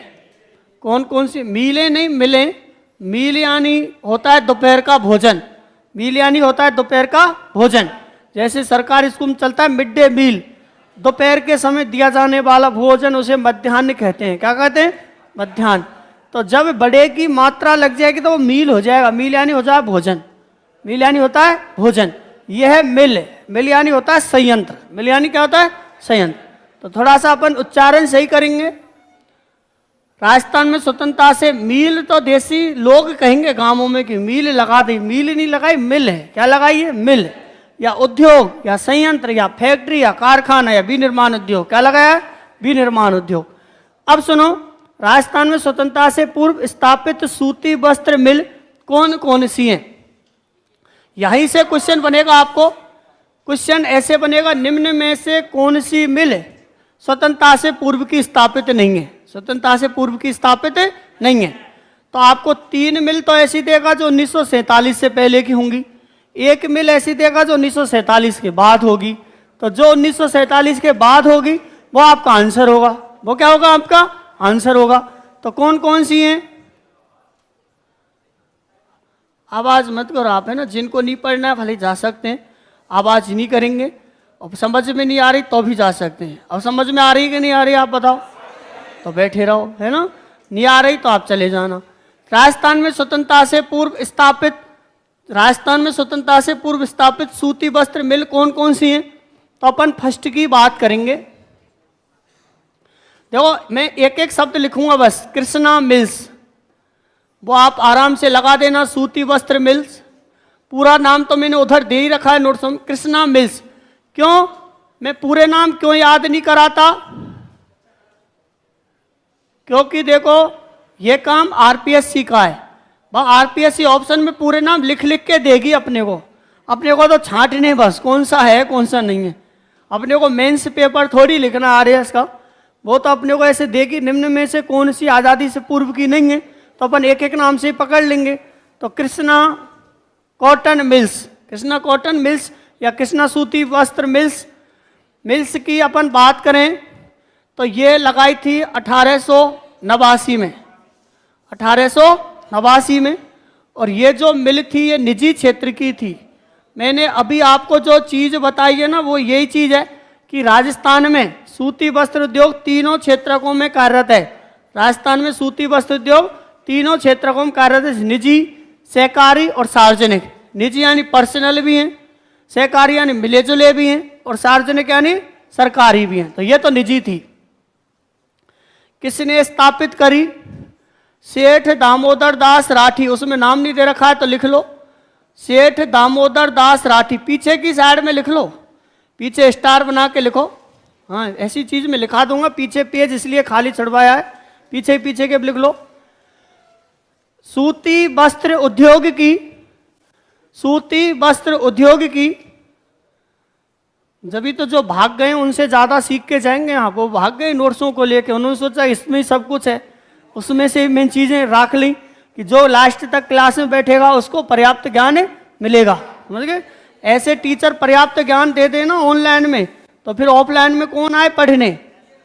तो वो इसीलिए धीरे धीरे ज्ञान देते हैं सब चीज, क्योंकि जो पूरा क्लास लेता है उसको पर्याप्त फल मिलना चाहिए। नहीं तो फिर सब पब्लिक नोट्सों कोई भागती, गुरुजी मेरे को भी दे दो नोट्स। तो इसलिए क्लास लेना बहुत जरूरी होता है। समझ गए?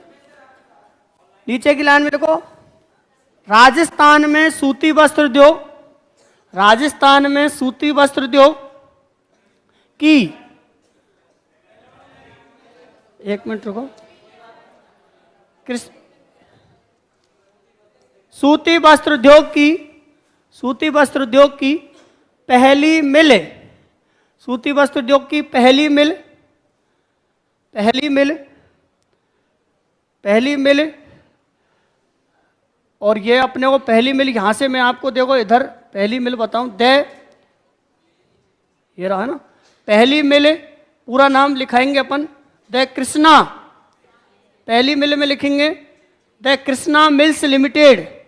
राजस्थान में सूती वस्त्र उद्योग की पहली mill the Krishna mills limited. Rajasthan में सूती वस्त्र उद्योग की पहली mill the Krishna mills limited, Krishna mills limited की, कृष्णा मिल्स लिमिटेड की स्थापना, कृष्णा मिल्स लिमिटेड की स्थापना 1889 में सेठ दामोदर दास राठी, 1889 में सेठ दामोदर दास राठी ने की थी, सेठ दामोदर दास राठी ने की थी, सेठ दामोदर दास राठी ने की थी। सेठ है सेठ, शेख नहीं है, सेठ दामोदर दास राठी ने की थी। अब सुनो, इसके स्थापनाकर्ता कौन थे? सेठ दामोदर दास राठी, सेठ दामोदर दास राठी थे। यह है अब आप सुनते चलो, सब चीज लिख रही नोट्सों में। राजस्थान की सबसे पहली, राजस्थान की सबसे पहली मिल है, राजस्थान की कौन सी मिल है? सबसे पहली मिल है, सबसे पहली मिल है। सर्वाधिक, राजस्थान में सर्वाधिक कार्यशील, राजस्थान में सर्वाधिक, राजस्थान में सर्वाधिक कार्यशील, सर्वाधिक कार्यशील। अब करखे क्या होते हैं? वही चरखा करखा एक ही बात है।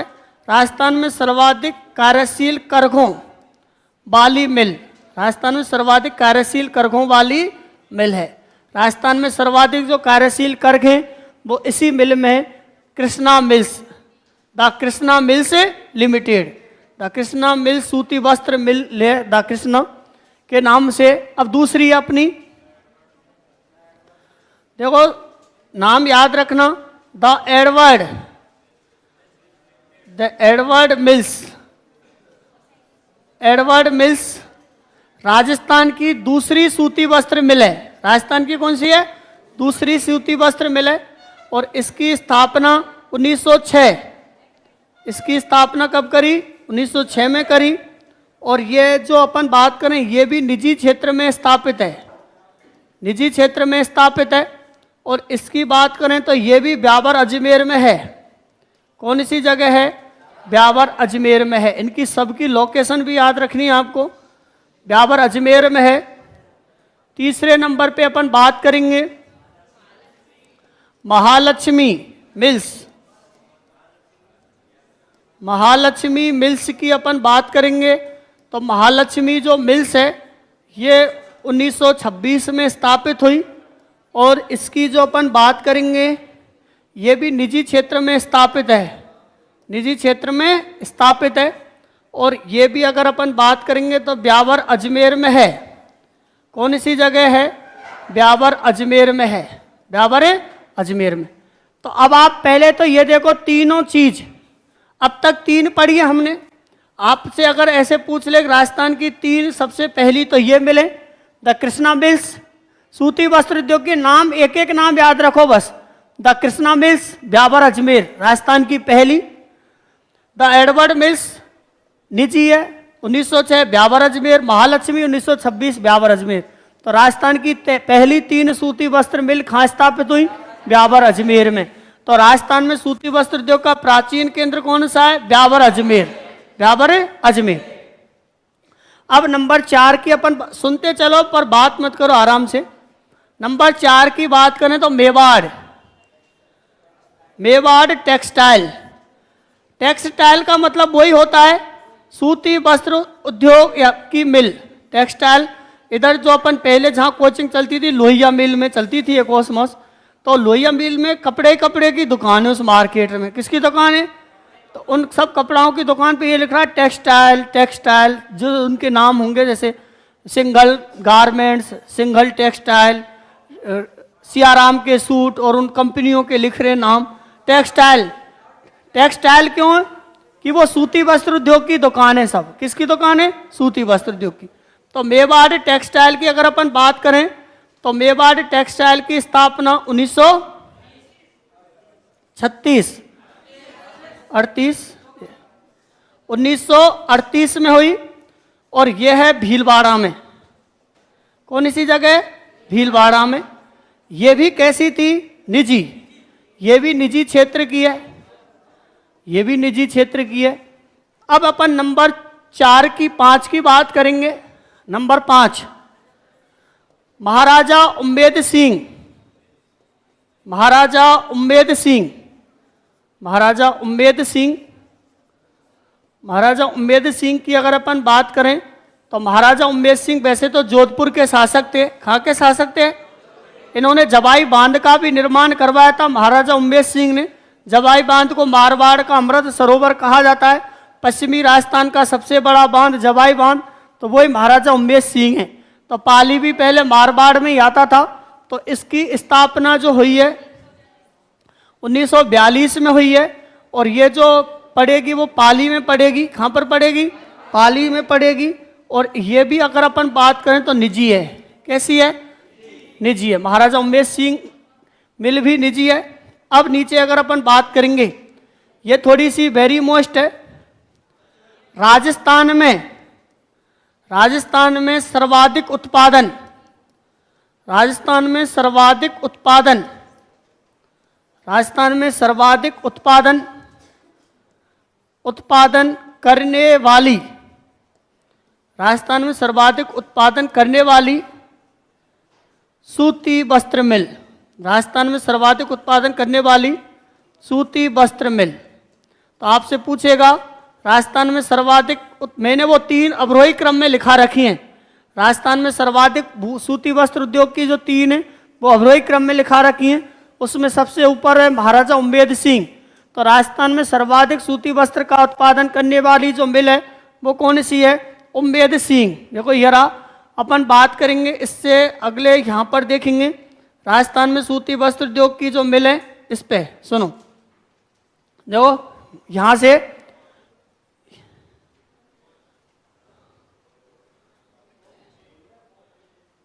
इसके बाद पहले पेज पे ही है वो, ये रहा। सुनो यहाँ देखो ये रहा है ना, ये ध्यान रखना है खासकर।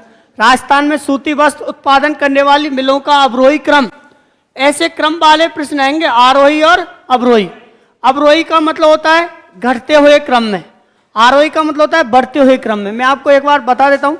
अवरोही का मतलब होता है जो पहले सबसे बड़ा होगा वो सबसे ऊपर आएगा, सबसे बड़ा होगा वो सबसे ऊपर आएगा, फिर उससे छोटा होगा वो आएगा, फिर उससे छोटा होगा वो आएगा। आरोही का मतलब पहले सबसे छोटा, फिर उससे बड़ा, फिर उससे बड़ा। तो यहाँ हम सर्वाधिक उत्पादन देख रहे हैं और राजस्थान में सर्वाधिक उत्पादन जो करने वाली सबसे बड़ी मिल है वो है महाराजा उम्मेद सिंह। महाराजा उम्मेद सिंह मिल्स पाली में मैंने कोष्टक में लिख रखा है सर्वाधिक उत्पादन। आपसे पूछ, अब ऐसे शॉर्ट में ही क्यों लिखा, बस एक शब्द सही समझ जाएंगे। राजस्थान, क्वेश्चन तो बहुत बड़ा बनेगा। राजस्थान में सर्वाधिक उत्पादन करने, सूती वस्त्र का सर्वाधिक उत्पादन करने वाली कौन सी मिल है? 4 मिल देगा ऑप्शन में। राजस्थान में सर्वाधिक सूती वस्त्र मिल, राजस्थान में सर्वाधिक सूती वस्त्र उद्योग, सूती वस्त्र का उत्पादन करने वाली कौन सी मिल है? तो ऑप्शन में मिलेगा महाराजा उमेद सिंह मिल्स, पाली सबसे ज्यादा उत्पादन होता है। दूसरी Aditya mills, Aditya mills limited, ये आदित्य मिल्स किशनगढ़ की है, अभी आएंगे पढ़ने को अपने को मिलेगी।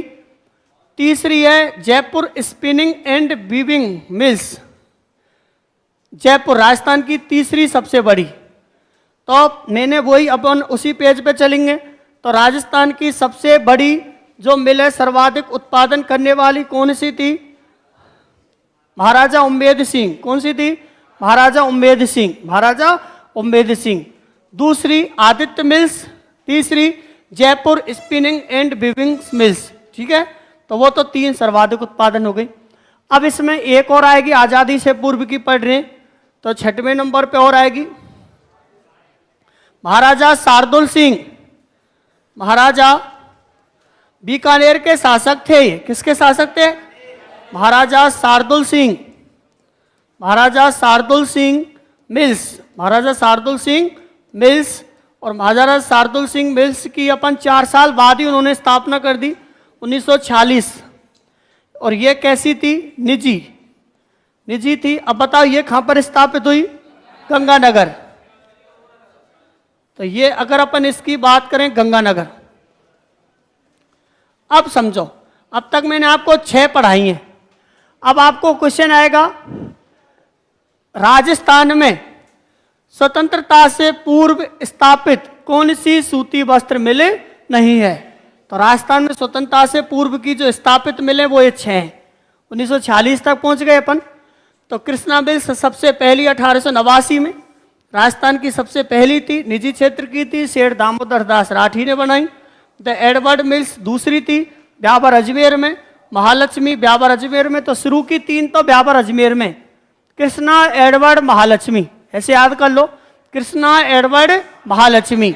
इसके बाद मेवाड़ भीलवाड़ा में, मेवाड़ भीलवाड़ा में, उम्मेद सिंह पाली में, शार्दुल सिंह गंगानगर में। तो ये राजस्थान में स्थापित 6 हैं। 6 के सन याद रखने, आजादी से पहले की, आजादी से पहले की। और मैं आपको 100% बता रहा हूं, क्वेश्चन ऐसे ही आएगा, कौन सी आजादी से पहले की है, कौन सी बाद की है? नहीं है। निम्न में से कौन सी आजादी के पूर्व स्थापित नहीं है? तो 3 ऐसी देगा जो आजादी के बाद की होंगी। अब आजादी के बाद की बता रहा हूं, आजादी के बाद कौन कौन सी स्थापित हुई? राजस्थान में स्वतंत्रता,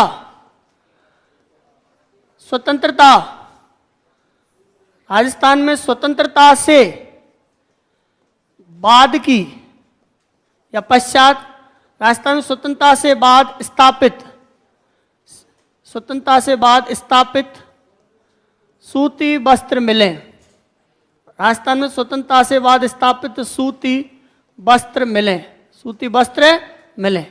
कौन कौन सी हैं वो मैं आपको बता रहा हूं अभी। स्वतंत्रता से बाद स्थापित सूती वस्त्र मिले। अब देखो इसमें एक एक करके अपन लिखेंगे, एक एक करके लिखेंगे। पहले नंबर पर आदित्य, नाम ही याद करने, आदित्य मिल्स, आदित्य मिल्स। इनमें सन भी या नहीं है, आपको ये सुविधा है। आदित्य मिल्स है किशनगढ़, किशनगढ़ अजमेर। यही सबसे कठिन रहेंगी आपको, इसलिए मैं कठिन चीज समझा रहा हूं, बाकी सरल चीज तो आप नोट्सों से याद ही कर लेंगे। किशनगढ़ कौन सी जगह है? अजमेर। किशनगढ़ में एक और क्या चीज थी बताओ? देश का सबसे बड़ा पावरलूम, देश का सबसे बड़ा। राजस्थान में संगमरमर के सर्वाधिक प्रोसेसिंग केंद्र किशनगढ़ में ही है। कहां पर है? किशनगढ़ में। संगमरमर की एक तरह से मंडी किशनगढ़, प्रोसेसिंग केंद्र किशनगढ़। तो किशनगढ़ में 6 लेन हाईवे भी है। कैसा है? 6 लेन हाईवे भी है। तो ऐसे ध्यान रख दें। आदित्य मिल्स, किशनगढ़, अजमेर। दूसरे नंबर पे बात करेंगे राजस्थान, टेक्सटाइल, दूसरी कौन सी है? Rajasthan textile, Rajasthan textile mills, Rajasthan textiles mills. आप शांत हो जाओ, है ना, आप शांत हो जाओ। सुनो, राजस्थान टेक्सटाइल्स मिल्स भवानी मंडी, भवानी मंडी। भवानी मंडी की अगर अपन बात करें, रेलवे का एक ऐसा स्टेशन है, आधा कोटा में आता है, आधा झालावाड़ में आता है। आधा कहाँ आता है? कोटा में आता है, आधा झालावाड़ में आता है। लेकिन अपन झालावाड़ ही कर रहे हैं, ज़्यादातर इसको झालावाड़ में ही मानेंगे, तो ये झालावाड़ में हो गया, है ना। भवानी मंडी वो तो केवल रेलवे स्टेशन की बात है, नहीं तो वैसे भवानी मंडी झालावाड़ में ही है। कौन से जिला में? झालावाड़ में। समझ गए, बात वही है। तीसरे नंबर पर विजयनगर।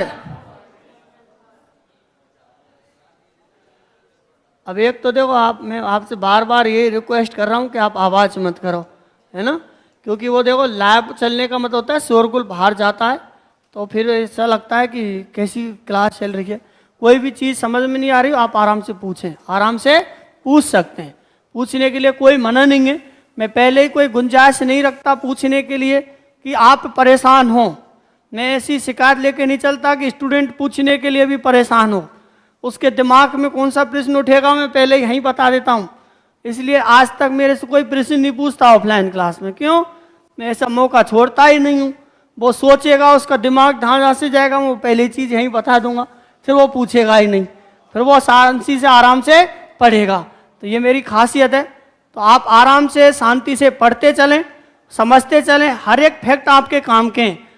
चीज़ें कठिन थी इसलिए मैंने आपको समझाई, जो चीज़ें सरल थी वो तो मैं पीडीएफ से बता ही रहा था। वो फैक्ट हैं जैसे मैनचेस्टर, वस्त नगरी, वो तो आपको वैसे ही याद हो जाएंगे। इनमें कैसे क्वेश्चन बनेंगे कि अपनी 6 तो हैं आज़ादी से पहले की और 6 आज़ादी से बाद की। तो देखो Vijayanagar, Vijayanagar cotton mills, cotton mills, Vijayanagar cotton mills की अगर अपन बात करें तो विजयनगर कॉटन मिल्स कौन सी जगह है? अजमेर में, अजमेर में। एक और है अब अगले नंबर पर, Udaipur cotton mills, Udaipur cotton mills, और उदयपुर कॉटन मिल्स उदयपुर में, उदयपुर कॉटन मिल्स उदयपुर में। एक और मैं लिखा रहा हूं 5वें नंबर पर, राजस्थान, राजस्थान सहकारी, सहकारी मिल्स, राजस्थान सहकारी मिल्स ही कर देता हूं। राजस्थान सहकारी मिल्स कौन सी जगह है? गुलाबपुरा भीलवाड़ा, गुलाबपुरा भीलवाड़ा, गुलाबपुरा भीलवाड़ा। महाराजा गोपाल पाल या गोपाल, महाराजा गोपाल सिंह कर देता हूं, महाराजा गोपाल सिंह, गोपाल के नाम पर है तो गोपाल सिंह कर दो मिल्स, क्योंकि राजा महाराजाओं के पीछे तो सिंह लगता था। गोपाल सिंह मिल्स कोटा, कोटा। अब सुनो, ये याद कैसे करनी है आपको। यहाँ पर ये जो 6 की 6 मिलें लिखाई हैं मैंने, ये सब आज़ादी के बाद की हैं।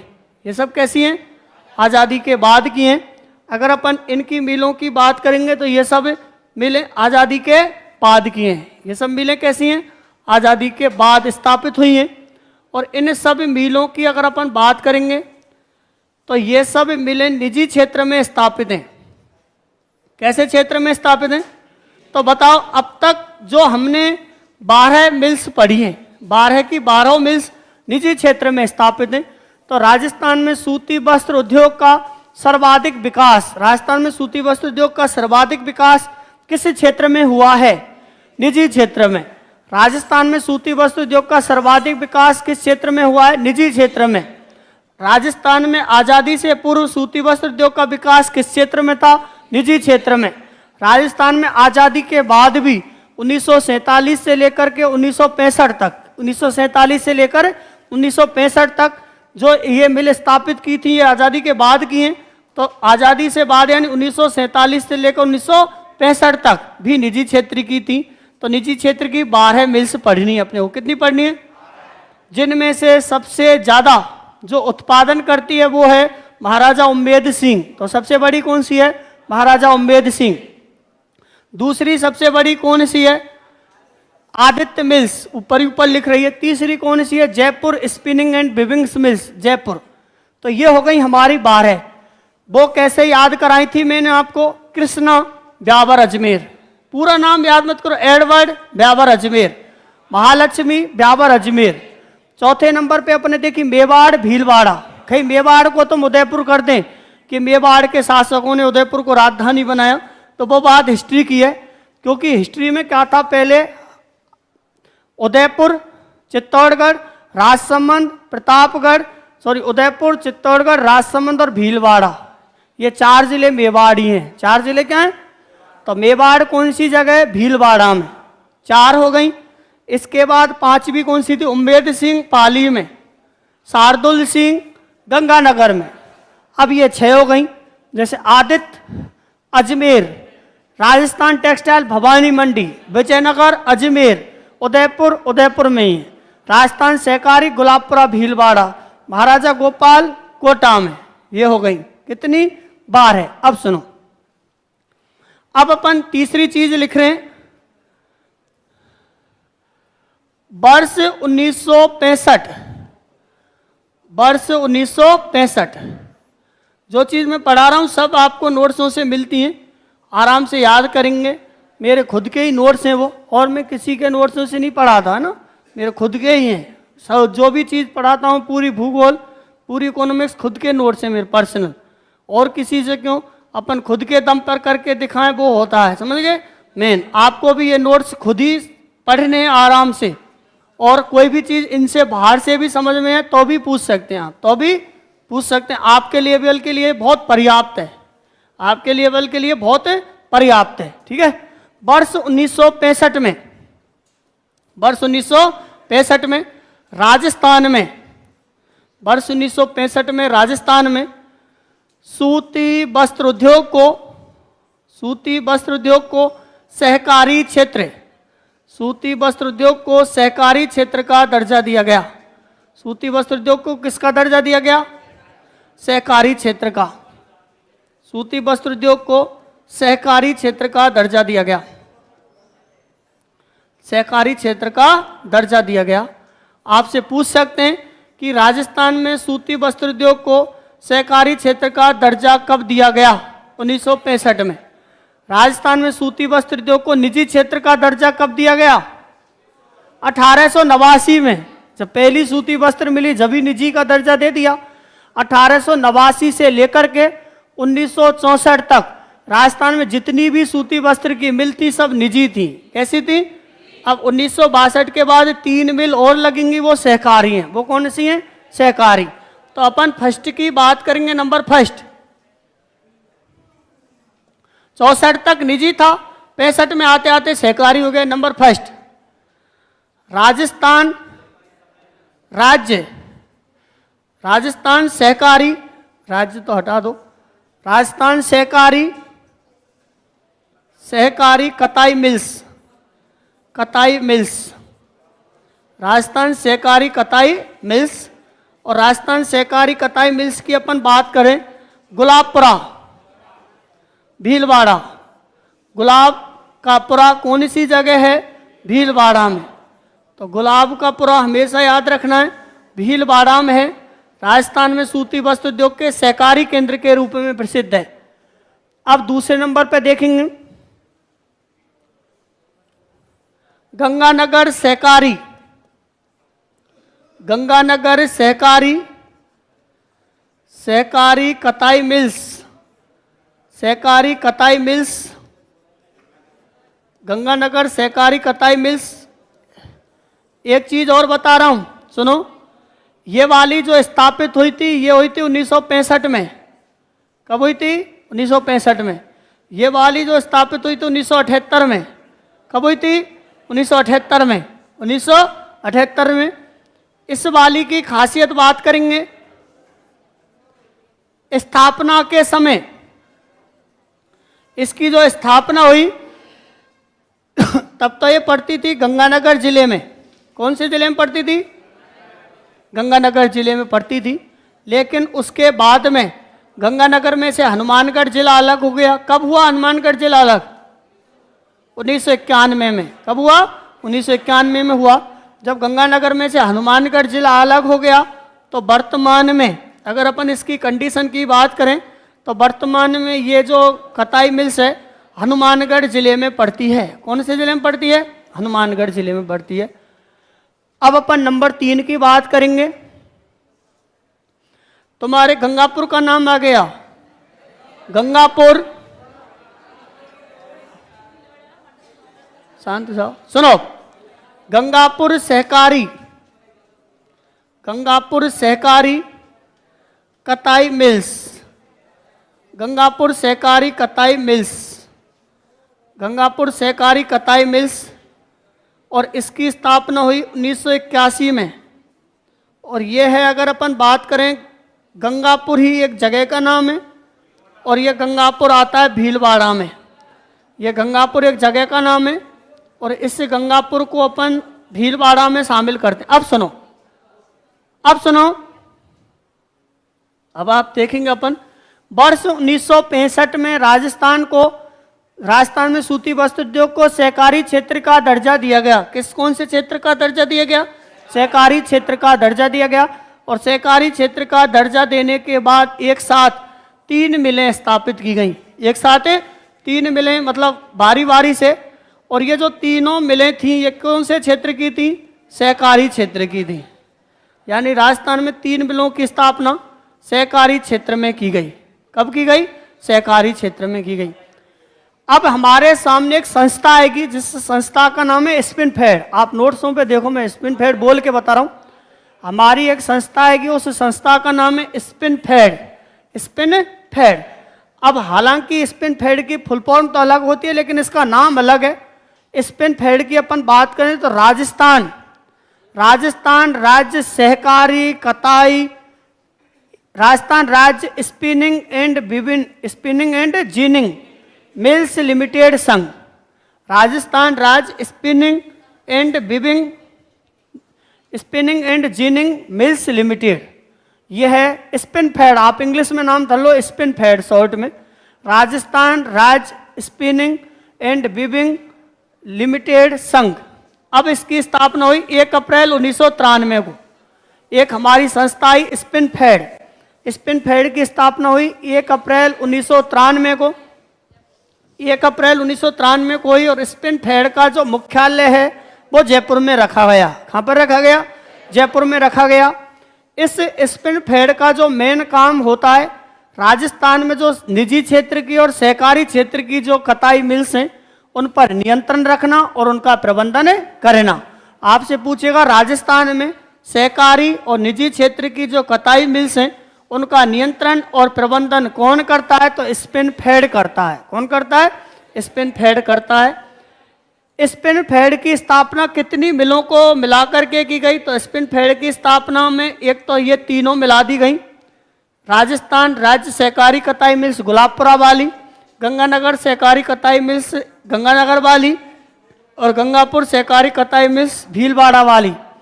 तीनों तो ये मिला दी गई। इसके अलावा एक निजी क्षेत्र की मिल थी, राजस्थान सहकारी मिल्स गुलाबपुरा भीलवाड़ा।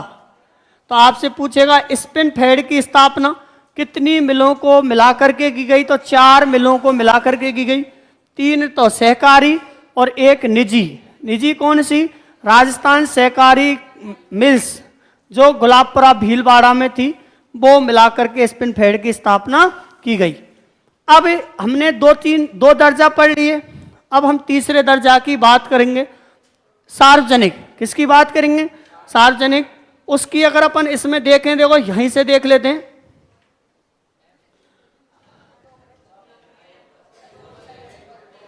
सुनो, कितना टाइम हो गया?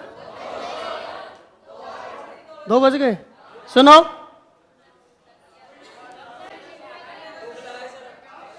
एक्यूरेट टाइम बताओ। हाँ, तो अपन 8 घंटे अब पीडीएफ से पढ़ेंगे। 8 घंटे जो थोड़ी कठिन चीज ही वो मैंने आपको ज्यादा समझाई। सुनो, देखो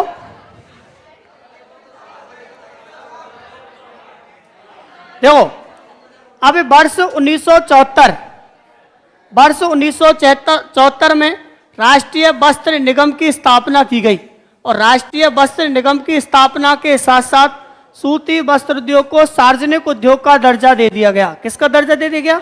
सार्वजनिक उद्योग का दर्जा दे दिया गया। और इसमें 3 मिलें मिलाई, द एडवर्ड, श्री महालक्ष्मी और विजयनगर। लेकिन वर्तमान में तीनों बंद हैं, वर्तमान में तीनों बंद हैं, कुछ समय के लिए ही चली थी। तो राजस्थान में सूती वस्त्र उद्योग तीनों क्षेत्रों में कार्यरत है। अब चीनी उद्योग की बात करेंगे तो चीनी उद्योग के लिए कच्चा माल होना चाहिए चुकंदर और चीनी, चुकंदर और चीनी। तो इसमें चीनी उद्योग के लिए जो कच्चा माल होना चाहिए वो होना चाहिए गन्ना और चुकंदर। सुनो, मैं आपको बोलता जाऊंगा, आप नोट्सों से देखो। राजस्थान में सूती वस्त्र उद्योग के बाद दूसरा सबसे बड़ा कृषि आधारित उद्योग चीनी उद्योग होता है। दूसरा सबसे बड़ा संगठित कृषि आधारित उद्योग चीनी उद्योग होता है। राजस्थान में चीनी उद्योग भी तीनों क्षेत्रों में कार्यरत है, निजी क्षेत्र में, सार्वजनिक क्षेत्र में और सहकारी क्षेत्र में। राजस्थान में चीनी की पहली mill the Mewar sugar mills के नाम से 1932 में लगाई गई थी, भोपाल, सागर, चित्तौड़गढ़ में। राजस्थान की पहली चीनी मिल 1932 में द मेवाड़ शुगर मिल्स के नाम से लगाई थी, भोपाल, सागर, चित्तौड़गढ़ में। निजी क्षेत्र की मिल थी। कैसी थी? निजी क्षेत्र की मिल थी। दूसरे नंबर पे बात करें Bikaner industrial corporation. Bikaner industrial corporation के नाम से दूसरी चीनी उद्योग की मिल लगाई थी 1937 में। कब लगाई? 1937 में। 1956 में राजस्थान सरकार ने इसका अधिग्रहण कर लिया। 1956 में राजस्थान सरकार ने इसका अधिग्रहण कर लिया, और राजस्थान सरकार ने इसका अधिग्रहण करके इसे सार्वजनिक उद्योग का दर्जा दे दिया गया, और इसका नाम भी परिवर्तित कर दिया, और इसका नाम रखा गया था Ganganagar sugar mills limited. Ganganagar sugar mills limited. इस गंगानगर शुगर मिल्स लिमिटेड की बात करें तो इस गंगानगर शुगर मिल्स लिमिटेड में शराब बनाने, इसको बनाने कर लो, शराब बनाने की डिस्टिलरी लगी हुई है। शराब बनाने की क्या लगी हुई है? डिस्टिलरी। डिस्टिलरी का मतलब होता है शराब बनाने का संयंत्र, शराब बनाने का संयंत्र। दूसरा, इसी में एक धौलपुर में हाईटेक प्रिसीजन ग्लास फैक्ट्री है, कांच की एक फैक्ट्री है धौलपुर में, हाईटेक प्रिसीजन। उस ग्लास फैक्ट्री का एक संयंत्र इस गंगानगर शुगर मिल्स में भी है। तीसरी बात, गंगानगर शुगर मिल्स में 2016 के बाद से, अगर 2016 के बाद से देखें, यहाँ पर चीनी का निर्माण पुनः प्रारंभ हो गया है। पहले कम होता था। तो चुकंदर से भी चीनी बनाने का संयंत्र लगाया गया 1968 में। आपसे पूछेगा राजस्थान में सबसे पहले चुकंदर से चीनी बनाने का संयंत्र कहाँ पर लगाया गया, तो गंगानगर शुगर मिल्स में लगाया गया 1968 में। कब लगाया गया? 1968 में। यहाँ पर बायोमास ऊर्जा का एक संयंत्र लगाया गया। बायोमास, बायोमास ऊर्जा मैं आपको बताऊं, जैसे गन्ने की जो खोई होती है, जूस के बाद जो गन्ने की खोई बच जाती है, उसको जला करके जो ऊर्जा प्राप्त की जाती है, उसको सड़ा करके, गला करके, उसे बायोमास कहते हैं। क्या कहते हैं? तो बायोमास पर आधारित ऊर्जा का संयंत्र यहाँ लगाया गया 5 मेगावाट का। कितनी मेगावाट का? एक तीसरी मिल थी केशोराय पाटन सहकारी mills, Keshorai Patan sugar mills, Bundi में 1965 में लगाई गई, सहकारी क्षेत्र में थी, वर्तमान में बंद है। राजस्थान में चीनी का और गन्ना का सर्वाधिक उत्पादन गंगानगर जिले में होता है। तो राजस्थान में चीनी की 3 मिल थी। पहली द मेवाड़ शुगर मिल्स 1932, दूसरी बीकानेर इंडस्ट्रियल 1937, उसका ही नाम चेंज कर दिया थी गंगानगर शुगर मिल्स, सरकारी है। तीसरी केशोराय पाटन सहकारी है। कौन सी है? सहकारी। अब सुनो, वनस्पति घी उद्योग। वनस्पति घी उद्योग का मतलब होता है डालडा। सुदामा, पारस, केसरी, ये इसके ब्रांड होते हैं। अशोका इसके ब्रांड नाम है। आपको यह ध्यान रखना है, राजस्थान में सर्वप्रथम 1964 में वनस्पति घी का कारखाना भीलवाड़ा में खोला गया। इसमें लिख लो, भीलवाड़ा में खोला गया। राजस्थान में सर्वप्रथम 1964 में वनस्पति घी का कारखाना भीलवाड़ा में खोला गया। कहां पर खोला गया? भीलवाड़ा में खोला गया था। एक लाइन कौन सी इंपॉर्टेंट है? वनस्पति घी के सर्वाधिक कारखाने कौन सी जगह? जयपुर में। वनस्पति घी का सर्वाधिक उत्पादन कहाँ होता है? जयपुर में। बस ये 2 लाइन याद रखनी, नीचे के कोई उद्योग याद नहीं करने, वो मैंने थोड़े से नॉलेज के लिए लिखा दिए। वो 3 लाइन इंपॉर्टेंट है। राजस्थान में वनस्पति घी का सर्वप्रथम कारखाना 1964 में भीलवाड़ा में खोला गया। राजस्थान में वनस्पति घी के सर्वाधिक कारखाने भीलवाड़ा में हैं। राजस्थान में वनस्पति घी का सर्वाधिक उत्पादन भीलवाड़ा जिले में होता है। हाँ, जयपुर। राजस्थान में वनस्पति घी का पहला कारखाना 1964 में भीलवाड़ा में खोला गया। राजस्थान में वनस्पति घी के सर्वाधिक कारखाने जयपुर में। राजस्थान में वनस्पति घी का सर्वाधिक उत्पादन जयपुर जिले में होता है। ये 3 लाइन ध्यान रखनी है। अब सुनो, लास्ट पेज पे देखेंगे बस अपना। अब अपना खाद्य तेल है, और एक ध्यान, राजस्थान वनस्पति घी के सभी कारखाने निजी हैं। कैसे? सरकारी कोई कंपनी नहीं है, निजी व्यापारियों ने बना लिए, खोल लिए। जैसे अभी केशव फ्रेश डेयरी वजीरपुर में खुल गई, बताओ, तो ये छोटी है, निजी क्षेत्र की है। कैसी है? निजी क्षेत्र की। ऐसे छोटे मोटे कारखाने। खाद्य तेल में खासकर सरसों, मूंगफली, सोयाबीन, इनसे तेल प्राप्त होता है। राजस्थान में खाद्य तेल के सर्वाधिक कारखाने जयपुर जिले में। राजस्थान में खाद्य तेल के सर्वाधिक कारखाने कहाँ हैं? और सर्वाधिक उत्पादन भी जयपुर जिले में होता है। आपसे पूछेगा वीर बालक इंजन छाप तेल। वीर बालक इंजन छाप तेल जयपुर का प्रसिद्ध है। कहाँ का प्रसिद्ध है? और इंजन छाप तेल भरतपुर। वीर बालक जयपुर, इंजन भरतपुर। बस 3 लाइन याद रखनी है। यानी राजस्थान में खाद्य तेल का सर्वाधिक उत्पादन जयपुर, और वीर बालक जयपुर का, इंजन भरतपुर का। और याद नहीं करने, 2 याद करने में आपको बता रहा हूं। बायोडीजल की अगर अपन बात करें तो देखो, बायोडीजल के लिए कच्चा माल होबा, जोजोबा, जेट्रोपा, रतनजोत, जिसे डेजर्ट गोल्ड, पीला सोना कहा जाता है। राष्ट्रीय जैव ईंधन नीति कब बनाई गई? 2018 में बनाई गई। कब बनाई गई? 2018 में बनाई गई। और इसे लागू करने वाला राजस्थान देश का पहला राज्य है। आपसे पूछेगा, ये इंपॉर्टेंट है, राष्ट्रीय जैव ईंधन नीति या बायोडीजल नीति कब बनाई गई? 2018 में। और राजस्थान बायोडीजल नीति को लागू करने वाला देश का पहला राज्य है। बायोडीजल की रिफाइनरी कलड़वास उदयपुर में है। बायोडीजल प्लांट झामरकोटड़ा उदयपुर में है। यानी बायोडीजल की रिफाइनरी कलड़वास उदयपुर, बायोडीजल का प्लांट झामरकोटड़ा उदयपुर। अब जैतून तेल के लिए जैतून वृक्ष से ही प्राप्त करते हैं। मैंने उधर वन संपदा में भी पढ़ा था। भारत की पहली जैतून तेल रिफाइनरी कहाँ पर लगाई गई है? लूणकरणसर बीकानेर में स्थापित की गई है। राजस्थान की पहली जैतून तेल रिफाइनरी लूणकरणसर बीकानेर में स्थापित की गई है। जैतून का जो तेल होता है ना, तेल, उसे राज ऑलिव ब्रांड के नाम से बेचते हैं। किसके नाम से? राज ऑलिव ब्रांड के नाम से बेचा जाता है। और ऑलिव ग्रीन टी, जैतून से जो ग्रीन टी बनती है वो बस्सी जयपुर में बनती है। बस इतना याद रखना है। यानी जैतून की रिफाइनरी लूणकरणसर बीकानेर में। राष्ट्रीय जैव ईंधन नीति लागू करने वाला राजस्थान देश का पहला राज्य है। इसके अलावा रिफाइनरी लूणकरणसर बीकानेर में। कागज उद्योग में देख लो 2-3 लाइन। बागड़ प्रदेश राजस्थान देश का पहला राज्य है। बागड़ प्रदेश प्रतापगढ़, डूंगरपुर, बांसवाड़ा।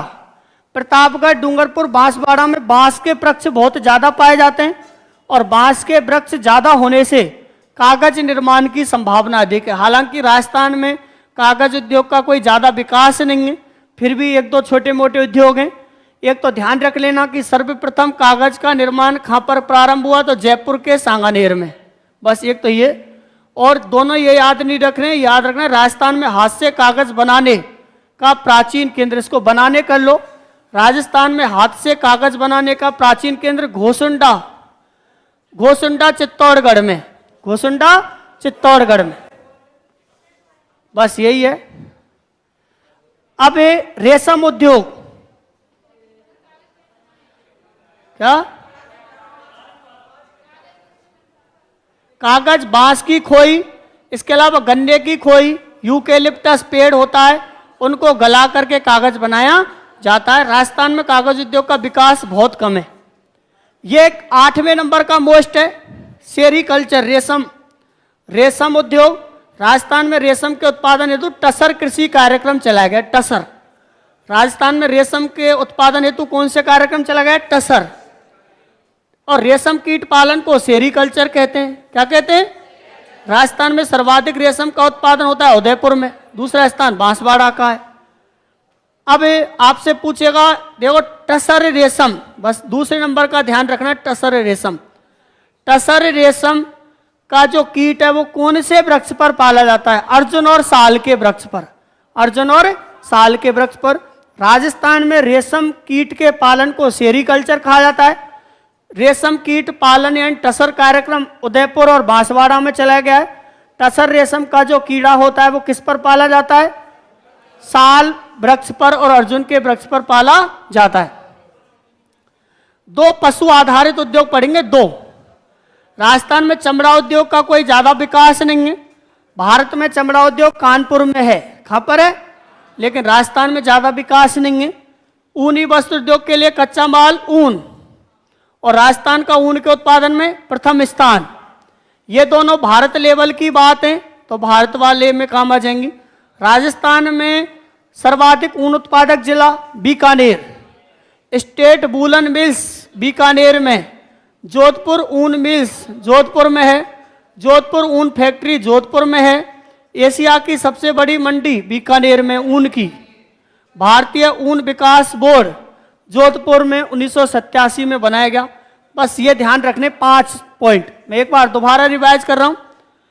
ऊनी वस्त्र उद्योग के लिए कच्चा माल ऊन, राजस्थान का ऊन के उत्पादन में प्रथम स्थान। राजस्थान में सर्वाधिक ऊन उत्पादक जिला Bikaner, state woollen mills Bikaner, Jodhpur ऊन मिल जोधपुर, जोधपुर ऊन फैक्ट्री जोधपुर, एशिया की सबसे बड़ी ऊन मंडी बीकानेर। अब डेयरी उद्योग, खासकर डेयरी उद्योग लास्ट है, खासकर अपन 5 मिनट डेयरी उद्योग पे भी चर्चा करेंगे। डेयरी उद्योग, इसमें लास्ट में मैं 2 लाइन लिखाऊंगा। अभी डेयरी उद्योग में देखेंगे, राजस्थान में डेयरी उद्योग का सर्वाधिक विकास जयपुर जिले में हुआ है। कौन से जिले में हुआ है? जयपुर जिले में। राजस्थान की प्रथम डेयरी पद्मा, पद्मा के नाम से 1938 में स्थापित की गई। तो राजस्थान में डेयरी उद्योग का सर्वाधिक विकास जयपुर जिले में हुआ। पहली डेयरी पद्मा। अब आपसे पूछेगा राजस्थान की सबसे पुरानी डेयरी, तो पद्मा ही है। राजस्थान की सबसे पहली डेयरी पद्मा, तो पुरानी डेयरी भी कौन सी हो गई? पद्मा। राजस्थान में राजस्थान राज्य डेयरी विकास निगम 1975 में बनाया गया। राजस्थान राज्य डेयरी विकास निगम 1975 में बनाया गया, विश्व बैंक के सहयोग से जयपुर में। राजस्थान में डेयरी विकास 3 स्तरीय ढांचा है। कितना ढांचा है? त्रिस्तरीय। शीर्ष स्तर पर एक होता है RCDF, Rajasthan cooperative dairy federation. RCDF का मतलब होता है राजस्थान कोऑपरेटिव डेयरी फेडरेशन, 1977 में।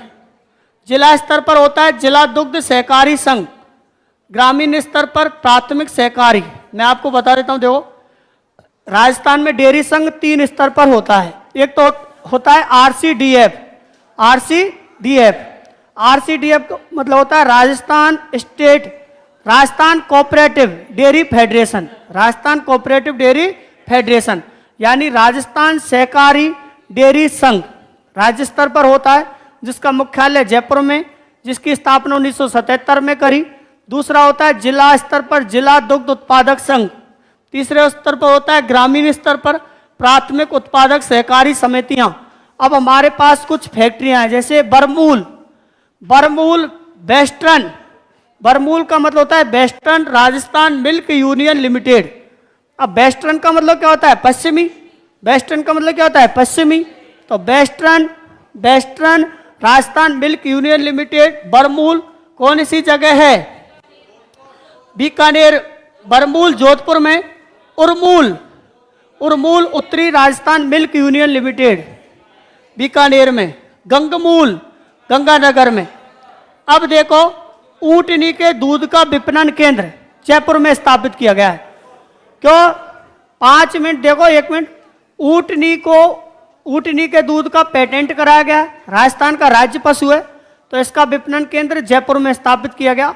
इसी में 2 फैक्ट लिख लो नीचे। हाँ, केवल 2 लाइन लिखाऊंगा बस।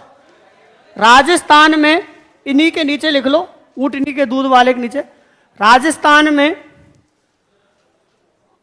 में ऊंटनी के दूध की, राजस्थान में ऊंटनी के दूध की डेयरी, राजस्थान में ऊंटनी के दूध की डेयरी सर्वप्रथम, राजस्थान में ऊंटनी के दूध की डेयरी सर्वप्रथम जोहड़बीड़ बीकानेर, जहां ऊंट अनुसंधान केंद्र भी है, जोहड़बीड़ बीकानेर में स्थापित की गई है। जोहड़बीड़, राजस्थान में ऊंटनी के दूध की डेयरी जोहड़बीड़ बीकानेर में स्थापित की गई है। जोहड़बीड़ बीकानेर में स्थापित की गई है। नीचे की लाइन में लिख लो, जोहड़बीड़ बीकानेर में स्थापित की गई है। नीचे की लाइन में लिखो। देखो, राजस्थान की सबसे पुरानी और पहली डेयरी तो हो गई पद्मा डेयरी। नीचे की लाइन में लिखो। क्षेत्रफल की दृष्टि से, क्षेत्रफल की दृष्टि से राजस्थान की सबसे बड़ी डेयरी, क्षेत्रफल की दृष्टि से राजस्थान की सबसे बड़ी डेयरी रानीवाड़ा कोष्टक में जालौर। क्षेत्रफल की दृष्टि से राजस्थान की सबसे बड़ी डेयरी रानीवाड़ा जालौर, रानीवाड़ा जालौर। पीछे के पेज पे लिख लो, भर गया तो। एक लाइन फैक्ट और लिखो। उत्पादन की दृष्टि से, हाँ, उत्पादन की दृष्टि से, उत्पादन की दृष्टि से, उत्पादन की दृष्टि से राजस्थान की सबसे बड़ी डेयरी, उत्पादन की दृष्टि से राजस्थान की सबसे बड़ी डेयरी, उत्पादन की दृष्टि से राजस्थान की सबसे बड़ी डेयरी डैश लाग लिखो, सरस डेयरी जयपुर। उत्पादन की दृष्टि से राजस्थान की सबसे बड़ी डेयरी, हाँ, सरस डेयरी जयपुर। अब अपन आज इतना ही पढ़ेंगे, है ना?